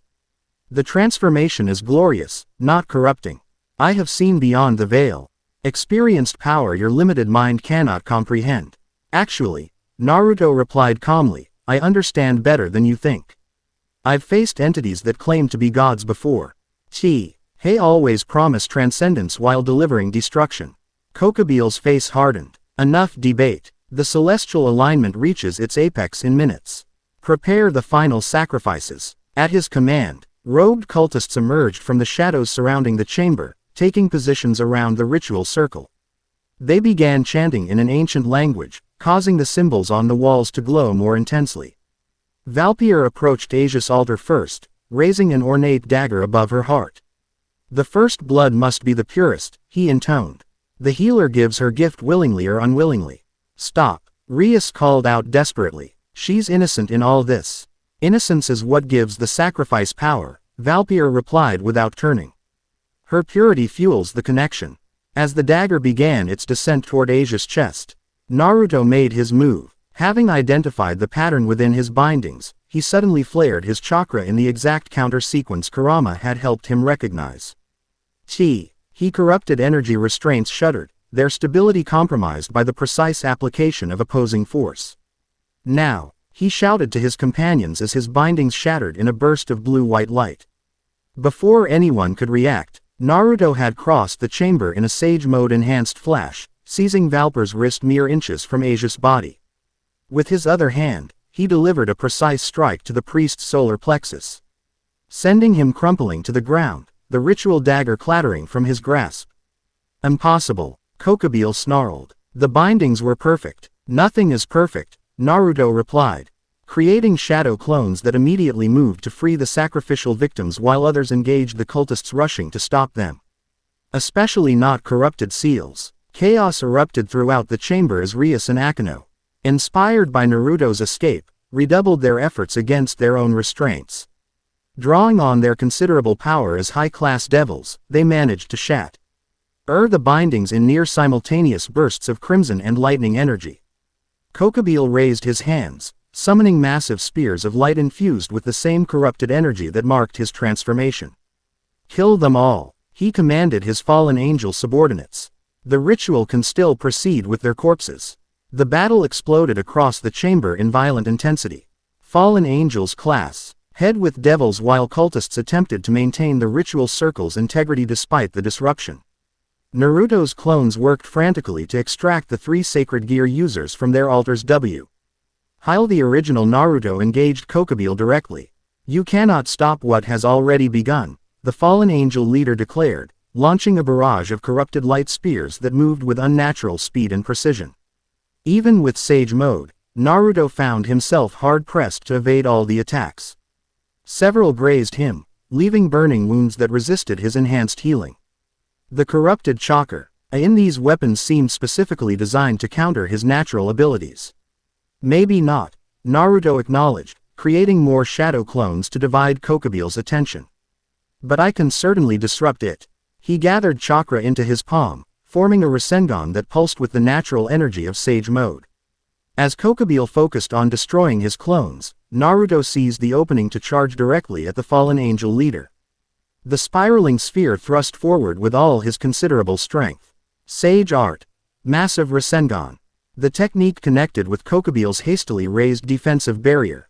The two energies clashing in a spectacular display of power. For a moment, they seemed evenly matched, corruption against purified natural energy. Then, with a sound like shattering glass, Naruto's Rasengan broke through, striking Kokobil squarely in the chest. The fallen angel leader was thrown backward, crashing into one of the ancient pillars with enough force to crack the stone. Yet incredibly, he rose again almost immediately, the corruption spreading visibly across his body in response to the damage, sealing wounds and reinforcing his form. You see, Kokobil laughed, a manic edge entering his voice. The primordial protects his chosen. No mere physical attack can defeat me now. Across the chamber, Rias and Akino were holding their own against the lesser fallen angels. They are natural combat synergy, making them formidable opponents even with limited use of their demonic powers. Naruto's clones had successfully freed Asia and the unconscious young man, moving them toward the exit. But the injured woman remained on her altar, the cultists fiercely defending their last remaining sacrifice. Uzumaki. Rias called out, launching a fallen angel into a wall with a focused burst of destruction magic. The ritual circle is still active. It's drawing power from something beneath the floor. Naruto sensed she was right. Despite their disruption of the ceremony, the purple-black energy continued to pulse and grow, spreading outward from the circle's center like a malevolent stain. Worse, he could feel something pushing upward from below, as if the barrier between dimensions was growing thinner with each passing moment. We need to seal it, Kurama urged. This is what we were sent here for, to contain the chakra leak and prevent manifestation. But how? Naruto replied mentally, dodging another assault from Kokobil. I don't have the proper sealing tools, and the corruption is unlike anything we've faced before. Not entirely true, the fox countered. It resembles the corrupted chakra we encountered during the Fourth Great Ninja War. Remember how we purified it then? Naruto's eyes widened as understanding dawned. By synchronizing our chakra completely, creating a perfect balance that neutralized the corruption. Exactly. But this will require more power than we currently have access to. You'll need to fully connect with my chakra for the first time in this new body. Will it work? This body hasn't been properly conditioned. It's a risk, Kurama acknowledged. But the alternative is worse. If that thing breaks through. Naruto nodded grimly, making his decision. Everyone, he shouted to his allies. Fall back. Get the hostages out now. Rias glanced at him, recognizing the authority in his voice. She nodded sharply, calling to Akino, retrieve the third sacrifice. We're withdrawing. As his allies moved to obey, Naruto created one final wave of shadow clones to cover their retreat, then turned his full attention to the ritual circle. Kokobil, sensing his intention, moved to intercept him. Whatever you're planning, it's too late, the fallen angel leader declared. The connection is established. The primordial awakens. Indeed, the center of the ritual circle had begun to crack, purple-black energy pouring upward like liquid darkness. Through the widening gap, Naruto could sense an ancient consciousness turning its attention toward this world, vast, hungry, and utterly alien. Not if I have anything to say about it, Naruto replied, closing his eyes and centering himself. Drawing upon years of experience working with Kurama, he reached deep within his mindscape to where the Nine Tails resided. The fox met his consciousness halfway, their energies intermingling as they had countless times before in their original world. Ready, partner? Kurama asked. Always, Naruto affirmed. With that, he fully embraced Kurama's chakra for the first time since his rebirth. The energy flooded through him in a familiar rush of power, transforming him as it had so many times before. Golden light erupted from his body, forming a luminous cloak of pure chakra that outlined his form in brilliant radiance. Black markings appeared across the golden energy, forming seals and symbols that represented their perfect synchronization. When Naruto opened his eyes, They had changed to crimson with slitted pupils, but without the hatred had once accompanied this transformation. This was not the berserker form of his youth, but the perfected Nine Tails chakra mode he had mastered as an adult, control and power in perfect harmony. Transformation sent a shockwave through the underground chamber, the pure chakra acting as a counterpoint to the corruption pervading the ritual site. Cultists dropped to their knees, overwhelmed by the sudden surge of unfamiliar energy. Even Kokobile faltered, raising an arm to shield his eyes from the golden radiance. What is this power? The fallen angel leader demanded, his voice losing some of its confidence. This is what true partnership looks like, Naruto replied, his voice carrying harmonic undertones as Kurama's influence merged with his own. Not corruption masquerading as evolution, but two beings working together for a common purpose. With speed that made his previous movements seem sluggish by comparison, Naruto closed the distance to the ritual circle. Kokobile attempted to intercept him but found himself facing a Naruto wreathed in golden chakra while the original continued toward the circle. A solid clone. Impossible, Kokobile snarled, engaging the chakra avatar in combat. Naruto reached the center of the ritual circle where the dimensional breach was widening. Placing his hands directly on the cracking floor, he channeled Kurama's purified chakra into the corrupted energy system. Sealing technique. Dimensional boundary restoration. Golden chakra surged from his palms, flowing into the ritual circle and transforming its sickly purple-black energy as it spread. Where the two forces met, there was initial resistance, like oil and water refusing to mix. Then, as Naruto applied more precise control, the golden chakra began to neutralize the corruption, converting it into a stable matrix that reinforced the weakened dimensional boundary. From the breach, a sound emerged, not physical but psychic, a scream of rage and frustration that echoed in the minds of everyone present. The primordial, sensing its manifestation being thwarted, lashed out with tendrils of pure corruption that sought to ensnare Naruto and drag him into the breach. Hold firm, Kurama encouraged. It cannot touch us while we're synchronized. Naruto gritted his teeth, maintaining his focus despite the mental assault. The golden chakra continued to spread, containing and converting the corruption until the entire ritual circle glowed with purified energy. The breach began to close, dimensional fabric knitting back together under the influence of the stabilizing seal. No, Kokobile roared, breaking away from the chakra clone and charging toward Naruto with desperate fury. You will not deny us ascension. Before he could reach Naruto, a new figure materialized. Between them, a petite woman in a frilly pink outfit, wielding a star-tipped wand that suddenly seemed far more formidable than its whimsical appearance suggested. I think that's quite enough, Kokobile-chan, Serafall Leviathan announced. Her cheerful tone belied by the deadly cold radiating from her presence. You're interfering with my diplomatic envoy, and I simply cannot allow that. With a casual flick of her wand, she released a torrent of ice magic so intense that the very air crystallized in its path. Kokobile barely managed to raise a barrier of corrupted light, which shattered almost instantly under the Satan's attack. The fallen angel leader was encased in ice from the neck down, his movements completely restricted. Lady Leviathan, he snarled, recognition and fear battling in his expression. This doesn't concern the Satan government. The Grigori would be appalled by your actions. Serafall cut him off, her smile never wavering despite the steel in her voice. Azazel S. pacifically ordered all fallen angels to avoid conflict, yet here you are conducting forbidden rituals and attempting interdimensional summoning. Naughty. While Serafall contained Kokobile, Naruto completed the sealing process. The dimensional breach closed with a final surge of golden chakra, the ritual circle transforming into a complex sealing array that pulsed with stable, purified energy. It's done, he announced, his Nine Tails chakra mode fading as he released the transformation. The effort had drained him significantly, maintaining that form in his new body had been more taxing than anticipated. The immediate threat is contained. Serafall nodded approvingly. Impressive work, Uzumaki-kun. Such a pretty light show, and so effective too.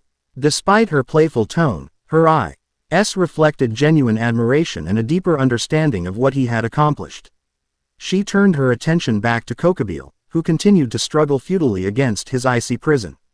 As for you, she addressed the fallen angel leader, you've earned yourself a one-way ticket to containment.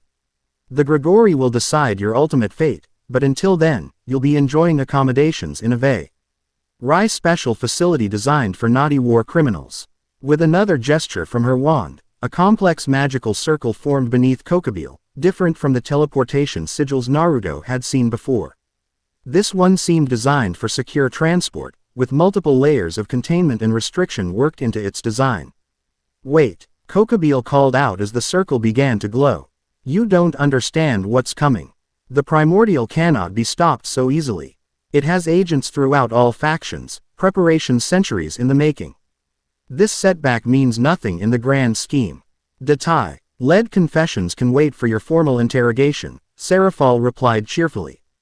Bye-bye now. The circle flared brightly, and when the light faded, Kokobile was gone, transported to whatever secure facility Serafall had indicated.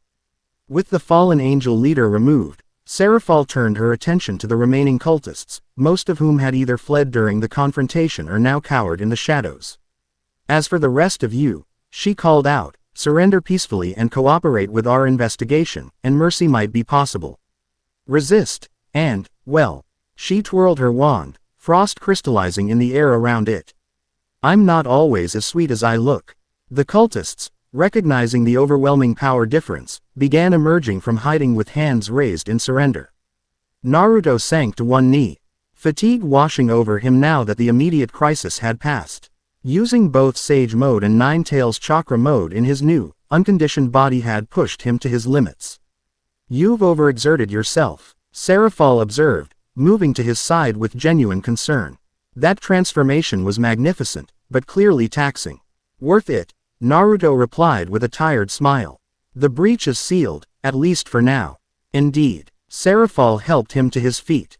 Though if Kokobile's ranting has any truth to it, this was merely one battlefront in a larger war. Naruto nodded grimly. Primordial wasn't fully banished, just denied this particular manifestation. It's still out there, gathering strength, and now it knows I'm here to oppose it. Which makes you both its greatest threat and its most desirable target.